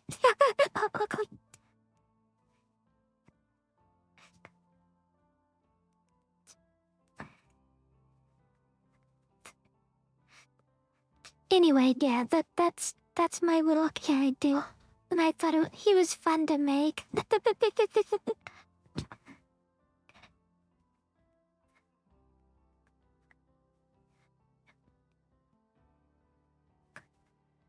Wow, this is looking great. Thank you. Like, he just looks way more like animated in this pose than like normal. Yeah. Well, the request quest is that she's like in an adventurer's outfit. But the difference is that she is going to have a very unusual weapon that an adventurer wouldn't have. And people are gonna be staring at her, so like this is her using the remote for her unusual weapon that she has. Is her unusual weapon a shrink ray? It is not a shrink ray, but that is a good idea.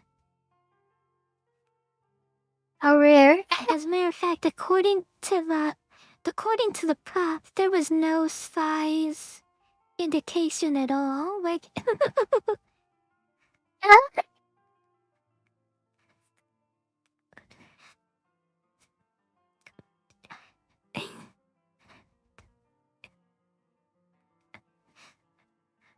oh, the other day, Leah and I, the other day being yesterday, Leah and I did this fun little game where we took this like these pictures. Someone made these pictures that were like create your own character, using the rules that was established by these pictures. Yeah.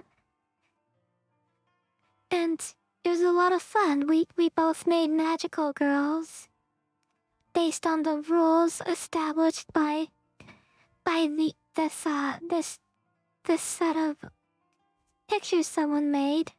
It was basically like, here's a list of things, and you roll the dice and you see which ones you get. But then they also included this like money system where it's like gold, silver, and copper. And you can use the gold, silver, and copper to adjust your results on the dice a little bit. Oh, that's cool. And it was a lot of fun, and yeah. And I ended up making a time magical girl. And she has like instant transformation, like she can transform at like super speed. And Leah came up with an oddball girl that controls a labyrinth that traps people inside a labyrinth.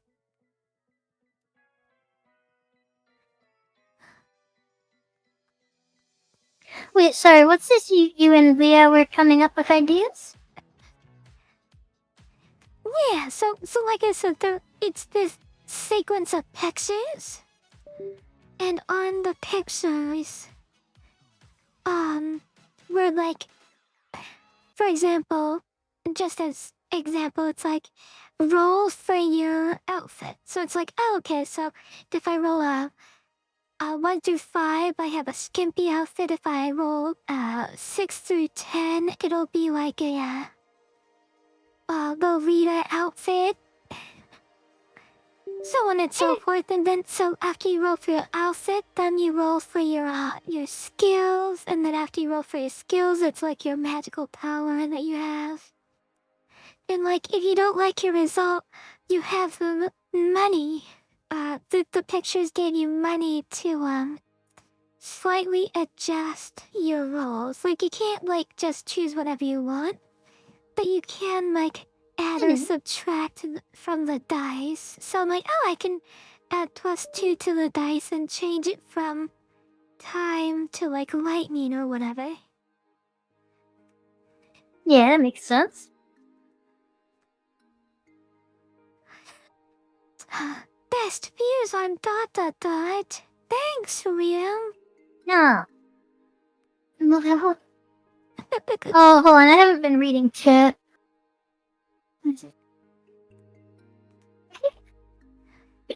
And then you shiv a weapon because they can suddenly be 50 feet tall.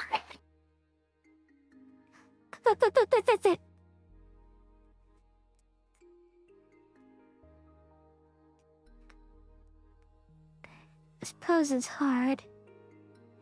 Like I know it's a passable pose to be in, but gosh, the logistics of the legs are complicated.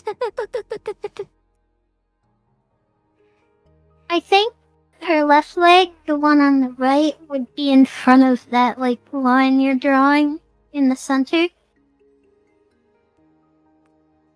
Like this?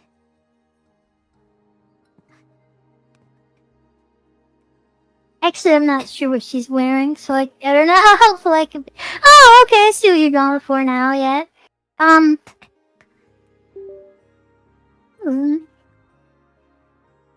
I don't know, actually.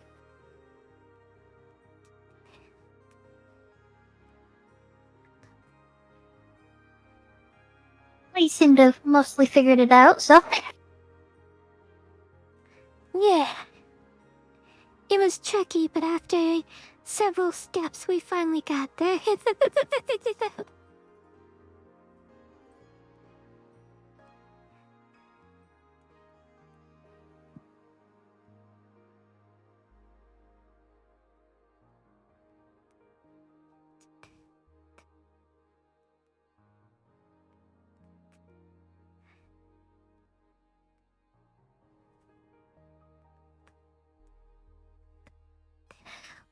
You know, even after all this fiddling, I think I kinda hate this pose.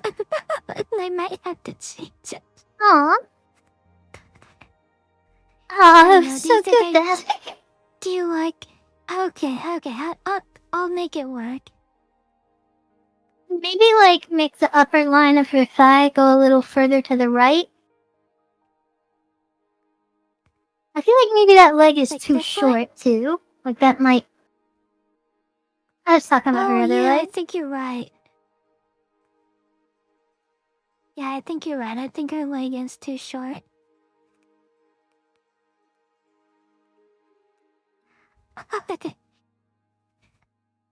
We're talking about a lady here. And the number one rule is legs for those. Oh, yeah, I think that looks better.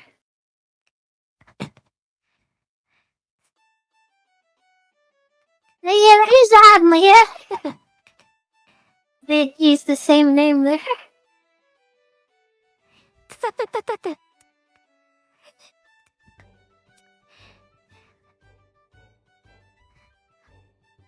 What's the ones they're called CONs. Okay. COANs. I've never heard of them before. I'm sure they're probably common. But this is my first time experiencing a Kiawa or a Kawa.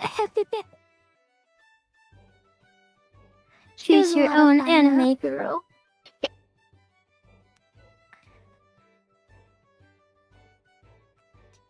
Oh, you what?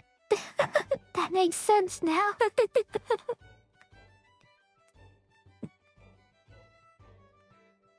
I don't think that's what it's actually short for. I was just trying to find something for the A.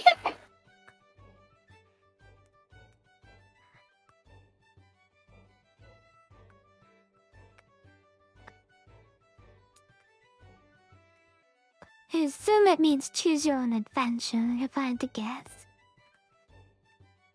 That's what the original acronym means. But she's saying that the character creator things are also called CYOA. So I was like, wait, what's the A for?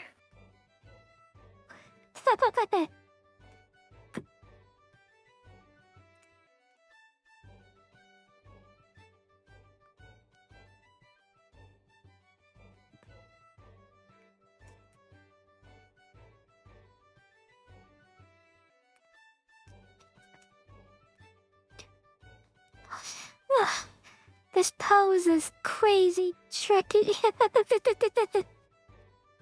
I don't know why I did this to myself. I just wanted a dynamic You're making pose and a great picture, though. Thank you. I don't know what you say. This picture is great. I would say maybe scale her head up slightly, but I'm not sure.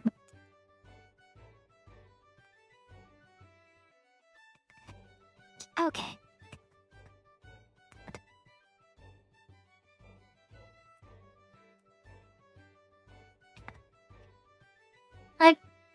You might actually. Does she have a neck? She doesn't, but that's because I was gonna like tilt her head a little bit like that. I just hadn't gotten around to it. There we go.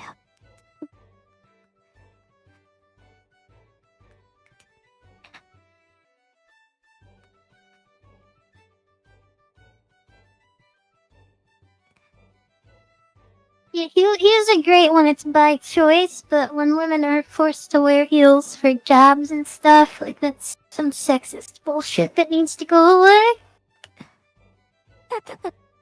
Lear, I would never work at a job that forced women to wear heels.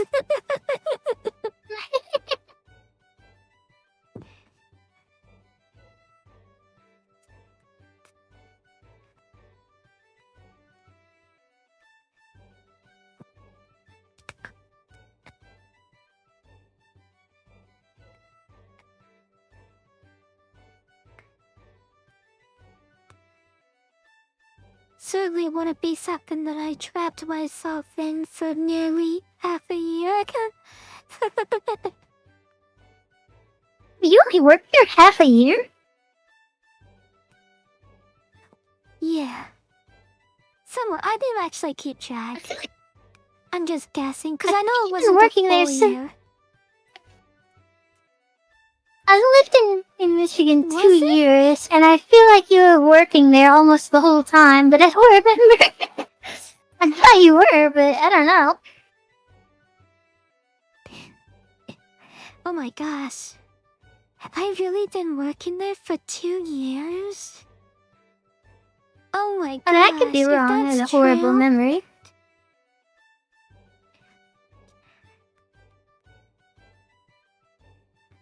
I don't remember now. All I remember is at some point the job went from... Okay, it first, the separating first started with the feet pain. Like, I had excruciating feet pain.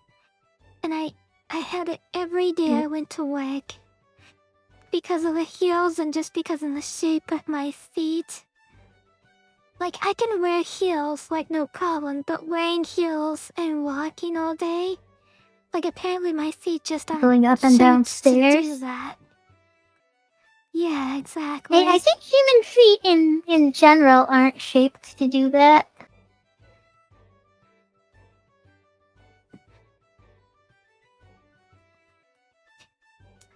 And,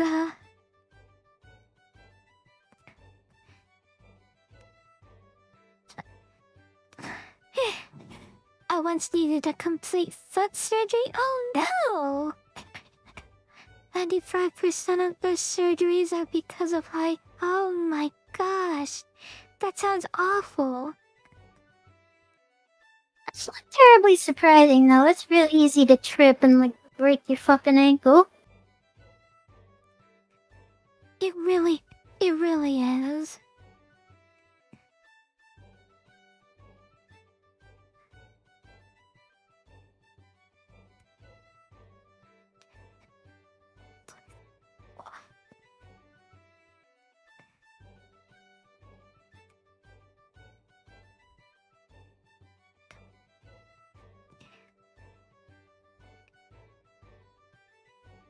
Was gonna try and do something really like clever and like fun with her stockings, but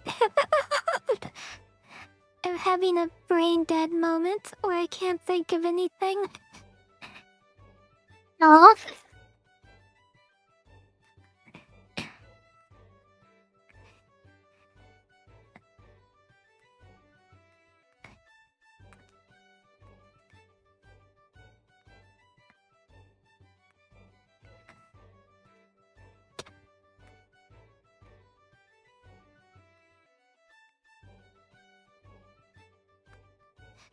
Alright.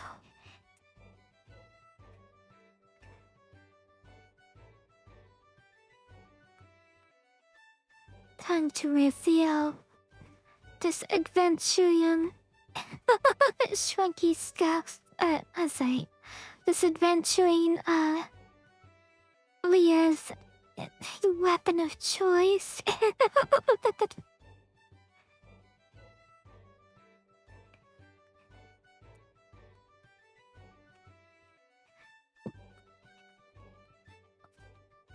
After I draw her boots, of course. Cause why can't come up with something clever for her? Stockings, I sure as heck didn't give her really fun boots.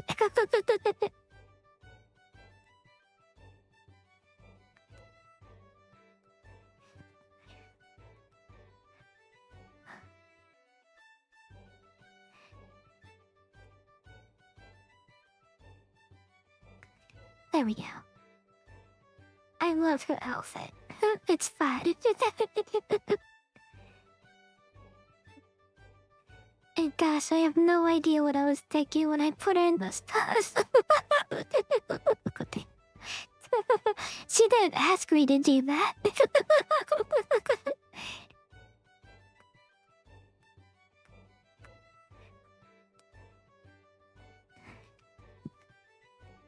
How long is this song? Oh Instant my gosh. Kev 2 has become the monarch and is the most inspiring person I've ever met.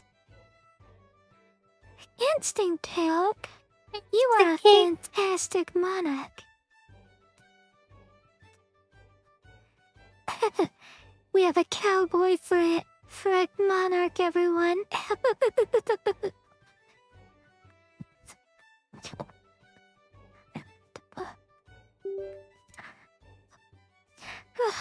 Anyway, thank you, Mizuki. I would have completely changed this outfit or this pose if you hadn't stopped me. So good.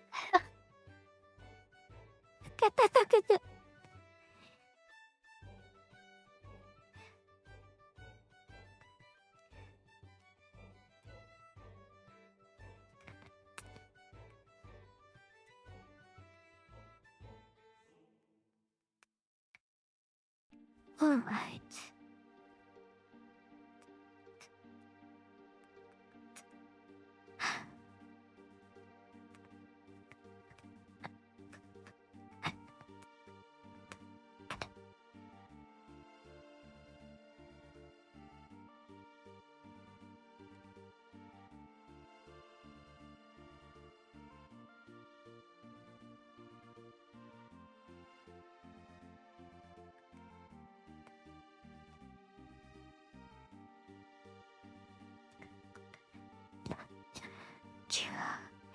That is cute.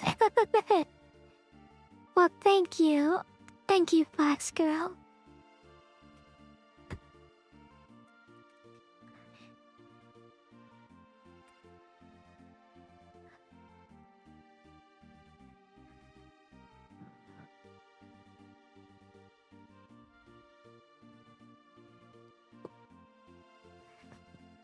Hold on, I need reference.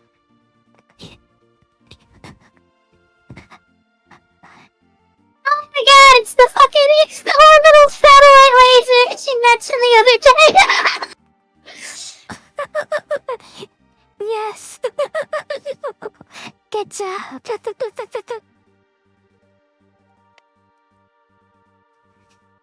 Mizu figured it out.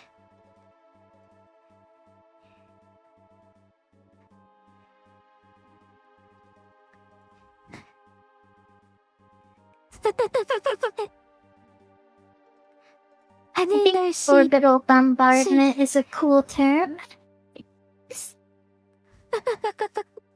Maybe a weapon. I don't remember who mentioning it, so it's funny that you knew what it was.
Orbital bombardment, something to just grow them rapidly. You've mentioned it here and there on the occasion. I'm sure you did. I have decided I have the brain of the memory of a squirrel. Remember when I said I have a really good memory? Yeah, I guess that's not true anymore because I don't remember you mentioning it at all.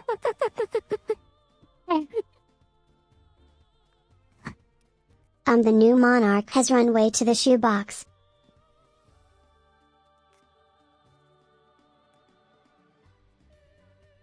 Oh no, our monarch has gotten lost in Mizuku's shoe. Oh Leaperson no. has become the monarch Oh, and are super hot. The rest of chat is pretty mid by comparison. Terrible. For you.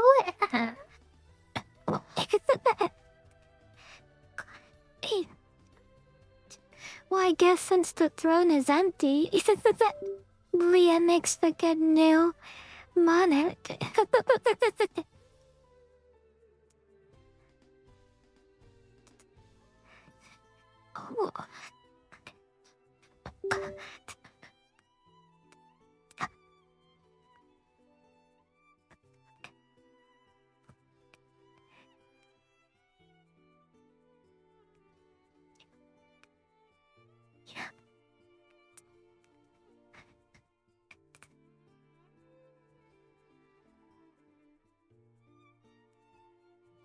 We have rumors to believe Leah got rid of the last monarch by leaving him in the shoebox. Oh my gosh. Such drama going on with the monarchy. Was it true that Leah left assassinated the previous monarch by throwing him in a shoebox? The scandal is true.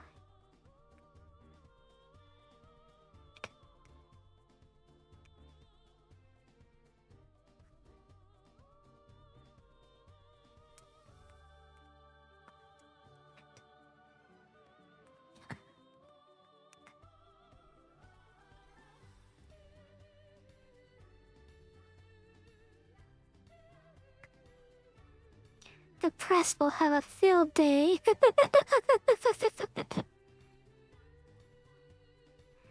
Trying to uncover the scandal of the monarchy.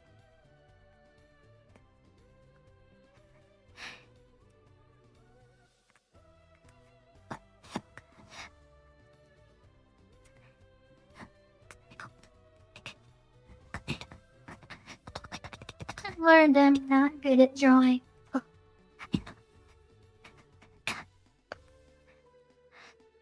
You're not gonna draw what? Coats, like jackets and The stuff. monarch of the shoebox. I Controlling all the struggle other with the tinies color in the and then shoebox. how to make it, like, how to make the sides of it fall down. It always just looks like drawn on. The old monarch found happy in Kyushu and is refusing to leave.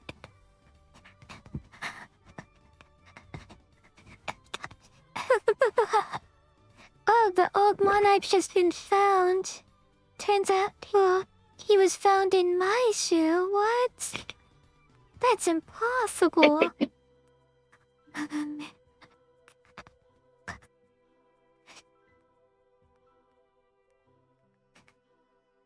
She says make it that she defeated the dragon. instead of the orcs.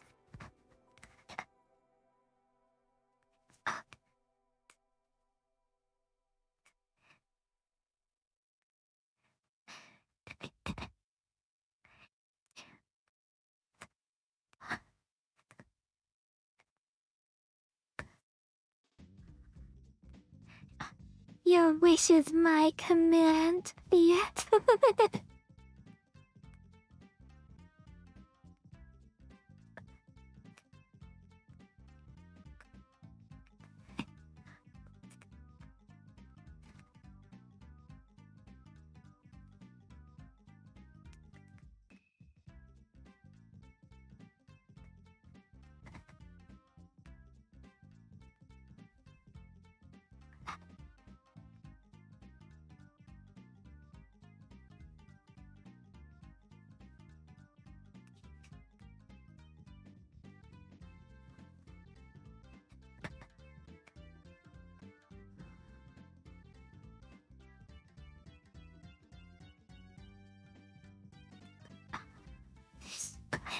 Alright. Maybe I can clean up some of these lines. And then we'll call it done.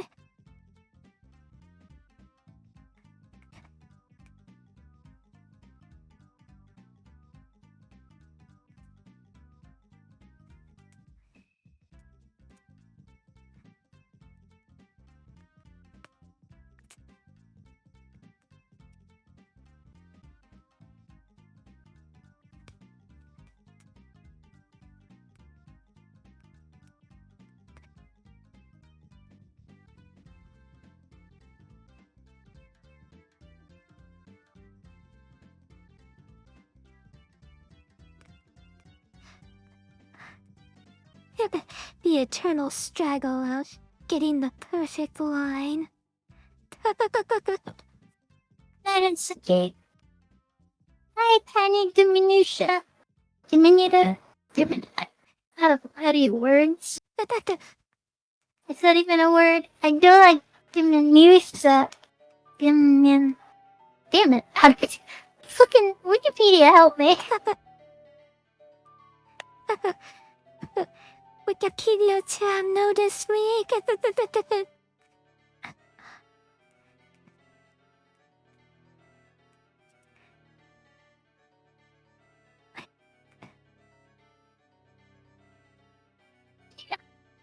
Diminuta. That's how Wikipedia pronounced it. Okay. Well, Wikipedia knows that. Oh, it's okay. It's a Spanish word. Okay, see, I was getting tripped up because I know the word, like, diminutive, and I think I've heard diminutia, like what your name is, but with an I before the A. I think I've heard that before. That my tongue and brain don't work right now.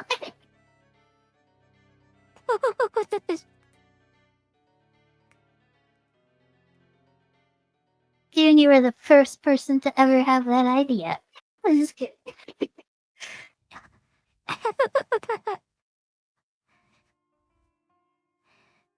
My niece. There we go. There we go. There we fucking go. Thank you.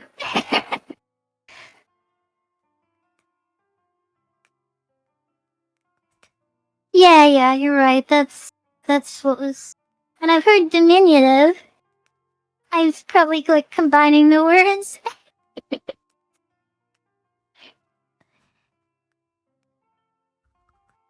I actually, June, I saw a game once. It was like this bunny girl, like not an anthro, like a girl in a bunny girl suit.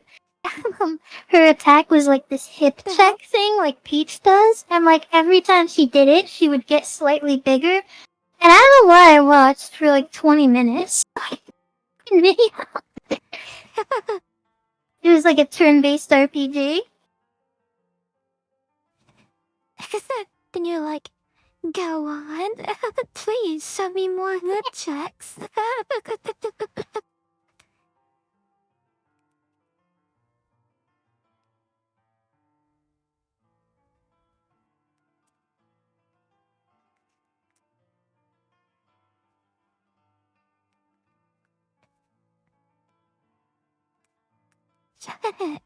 She can't be big enough. She's still too small. As she steps on the entire battlefield.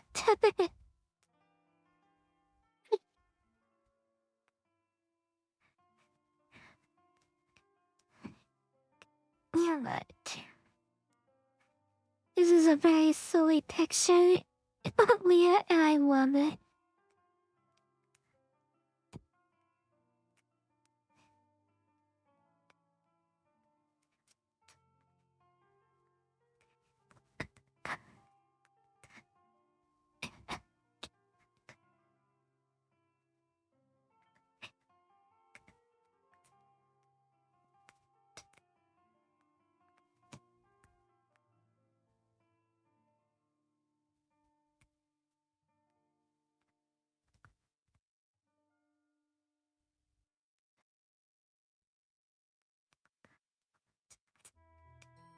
What?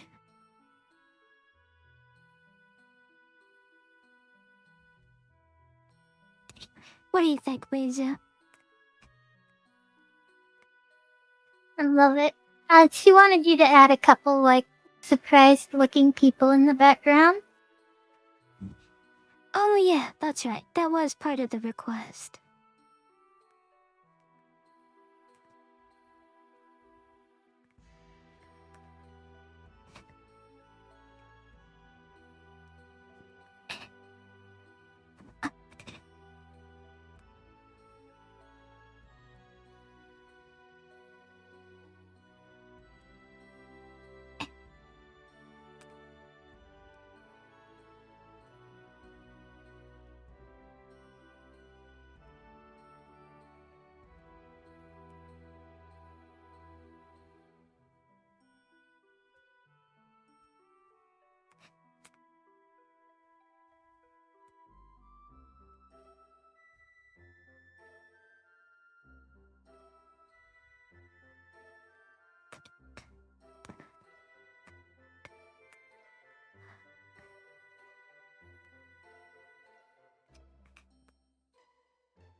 I did not give myself very much room for random people in the background.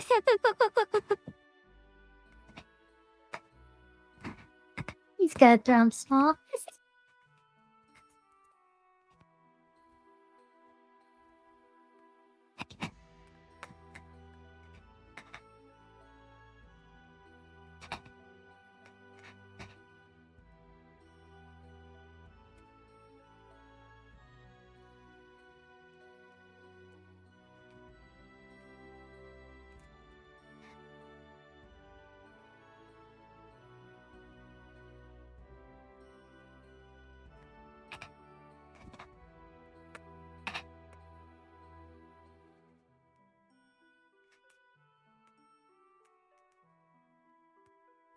There we go. Leah the Dragon Slayer, the Conqueror of the Skies, the Absolute Monarch, promising tidies.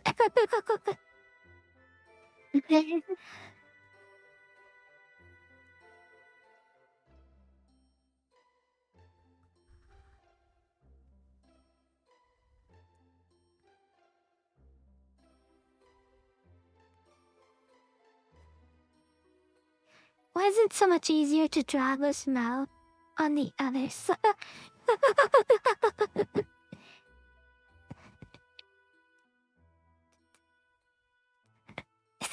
There we go.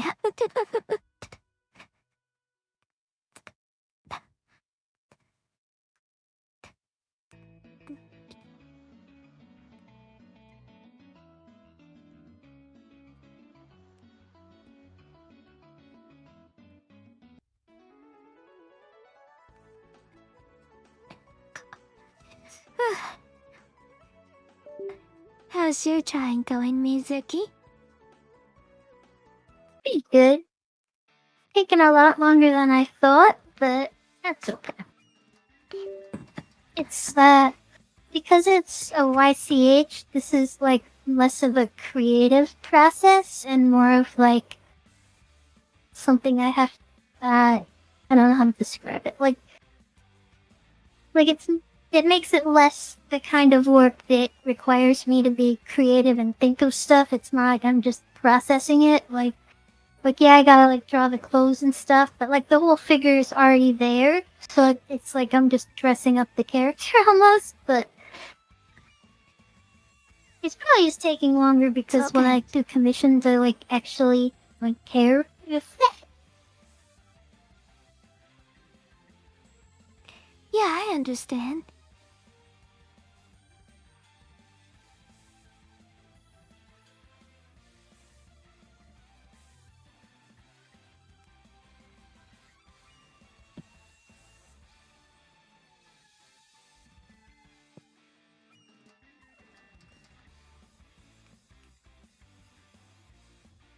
I've had to do those before. It's a bit. I've just never done them for, you know.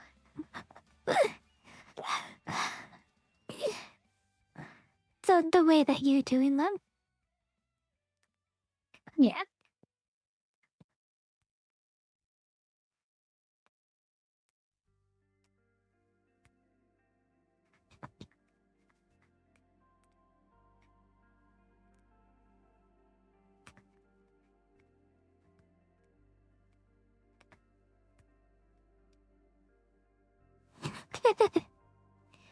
Alright. What do you guys think?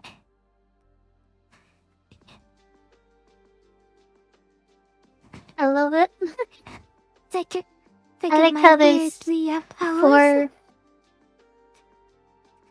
I like how there's like 4 layers of distance. The clouds are in front, then Leah, then the people behind her, and then the satellite.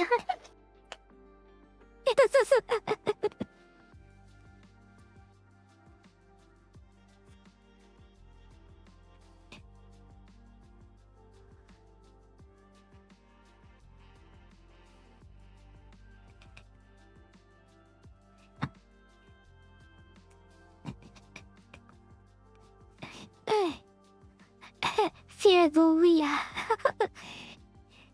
The worst part about a laser from space is you can never see it coming until the laser is approaching. It's the most unpredictable weapon. Probably really expensive every time you fire it too, I'd imagine. Just a lot of electricity. Really...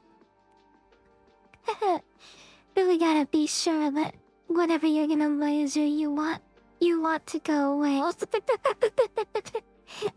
Cause gonna cost a lot of money to recharge it. He's reminding me of the Family Guy clip. Little kid's advertisement. Hi, I'm Petey the Pistol. If you squeeze me, I make bad people go away.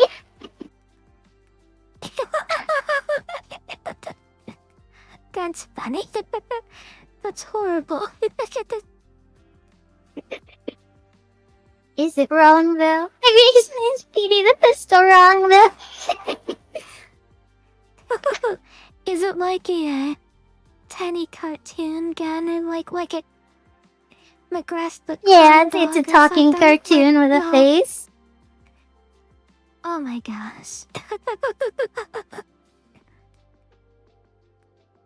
I love, like, alternative interpretations of stuff like that, where, like, he says, I make bad people go away, and it's like, it's clear that there's another meaning to it, but it's like, he's not technically wrong either.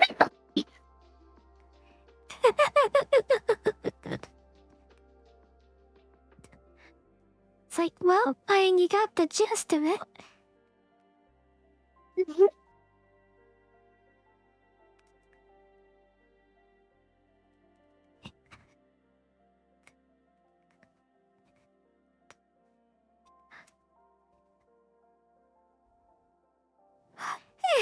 probably shouldn't have bound my my orbital laser cannon to my auto attack.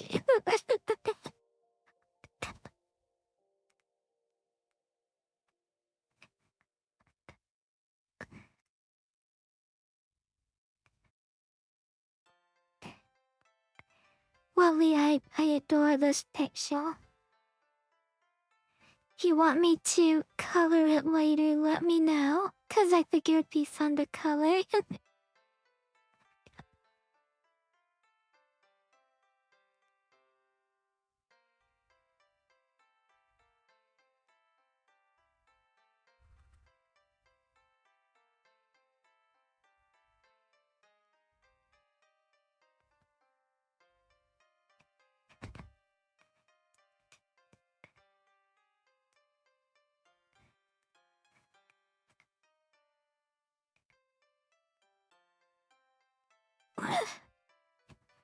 Do you think she looks better with her?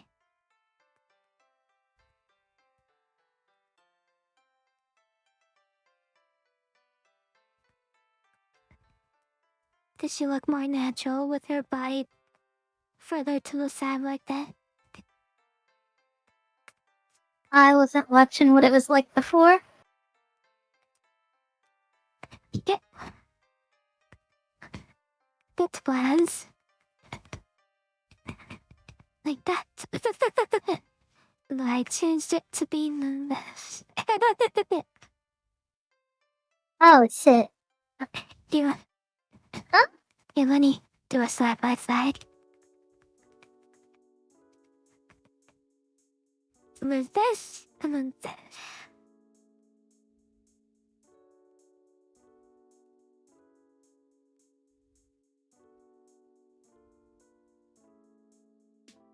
I think the one where she's leaning more to the left looks better, but I'd ask Leah. It's her drawing. Okay.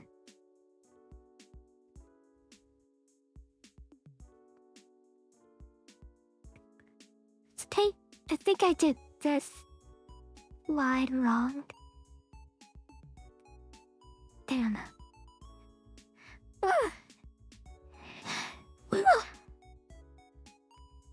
Excuse me. Leah, which one do you like better?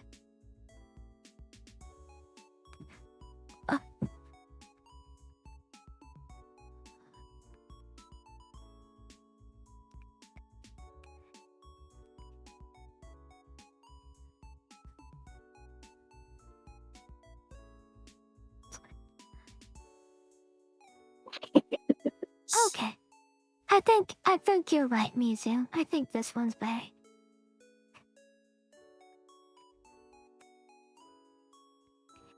Honestly, I'm gonna call this one done.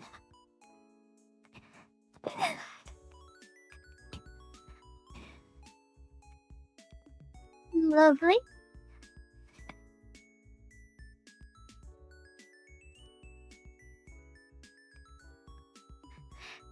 Thank you, Howley.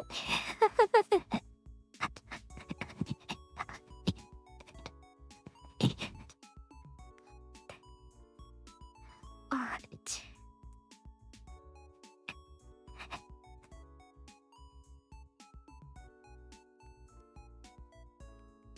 Gotta give it a better background than the blue one that I'm always using.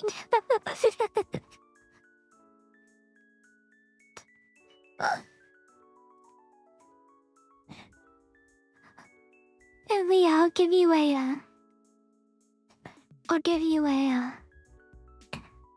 limeless or a backgroundless version if you want to color it yourself.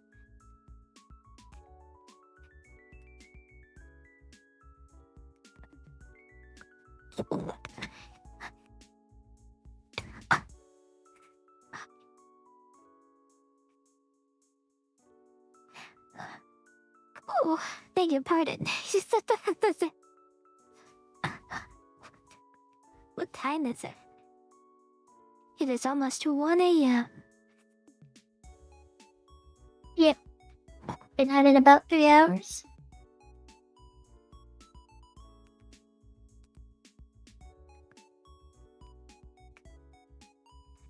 when you at least work on poor Metal Galooner one for a little bit.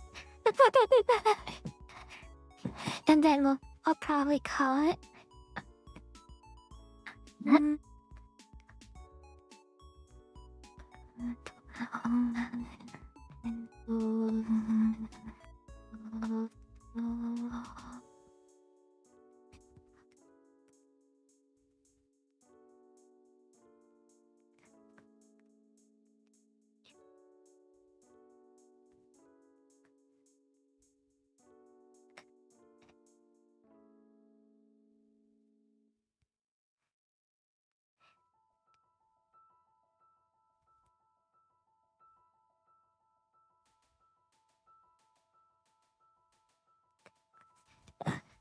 All things considered, I think Metal Galooner turned out really good.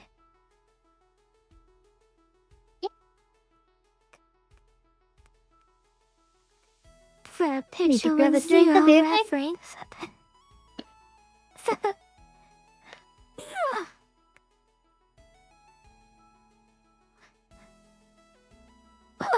Pardon. Sorry. Thank you, Howlink.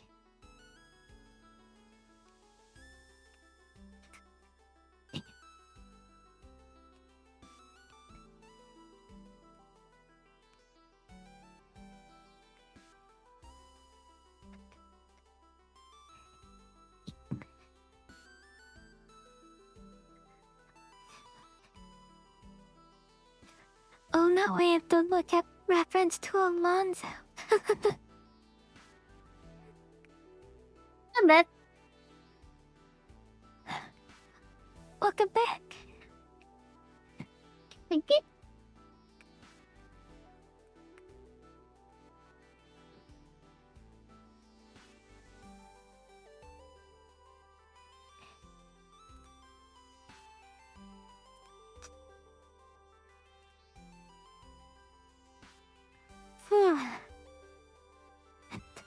It's funny that you said welcome back right as I got back from the restroom.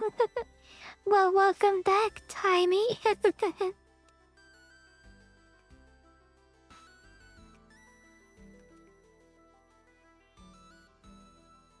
Didn't hate when my mom texts me. Oh, she didn't. Calendar notification. and starting to lose it. I don't think I'm gonna be able to continue, so I think I'm gonna go ahead and call it here. Before I do that, let me show the Leah picture again.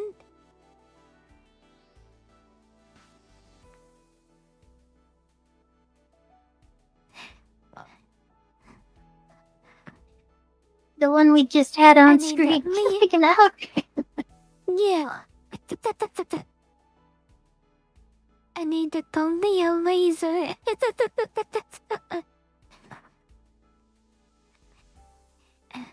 Show the I use my Angelomon big one set. without her opacity lowered. Okay.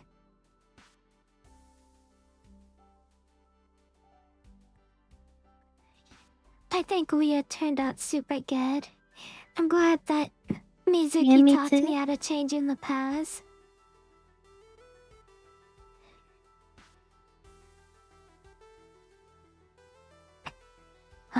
And there's cheers on that angel.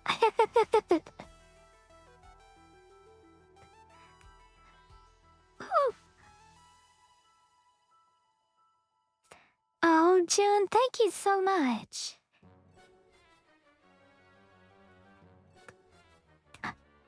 I'm sure Alonzo's gonna love the commission. I'm putting a lot more effort into this, of course, because it's a paid commission. It's from Digimon. Timey. Yes, It's our little Angelomon. cat girl. It's our little cat turned into an angel. A little dog turned to cat, turned to angel.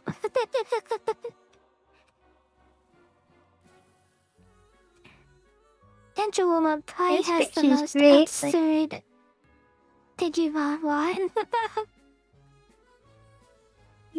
I'm glad we found Luna. Butler brush, it's really nice. I feel like I would have personally paid like $60 to $70 if I was commissioning an artist and this was like what I looked at that they drew. Like the shading you did here like Huh? looks really good compared to like the standard cell shading that we're often using. Thank you. I was watching videos and saw some different shading techniques that I wanted to try. If you want me to, I can talk to you about them later. Huh? The angel woman couldn't be a background. Oh, you guys are making me blush.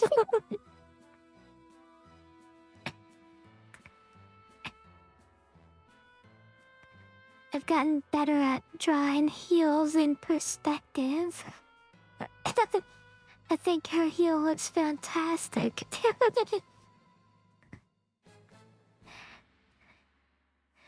Well, Oh yeah. あや Nice. これ好き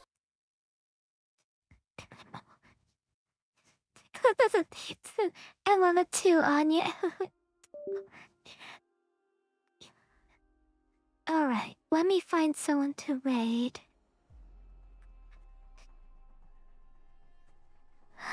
Little Rayumi is streaming. Well, we gotta raid Rayumi.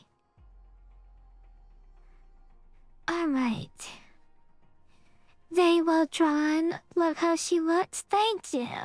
You all are super nice. Alright. I'm gonna go ahead and send out the raid. You all have a super wonderful, fantastic day. Hi We're gonna everyone. be streaming tomorrow and the day after, and I think our schedules are going to be pretty consistent. Like, I think we're gonna be streaming most weeks on, Monday, Tuesday, and Wednesday like that, where the Monday streams in the morning and then Tuesday and Wednesday in the evening. But let's see, we'll see. No, I don't wanna, like, jump the gun and, like, find out a new schedule change, but for now, that's what we got planned. But anyway, thank you all so much for coming. You have a great day. KissuKissu. Ciao!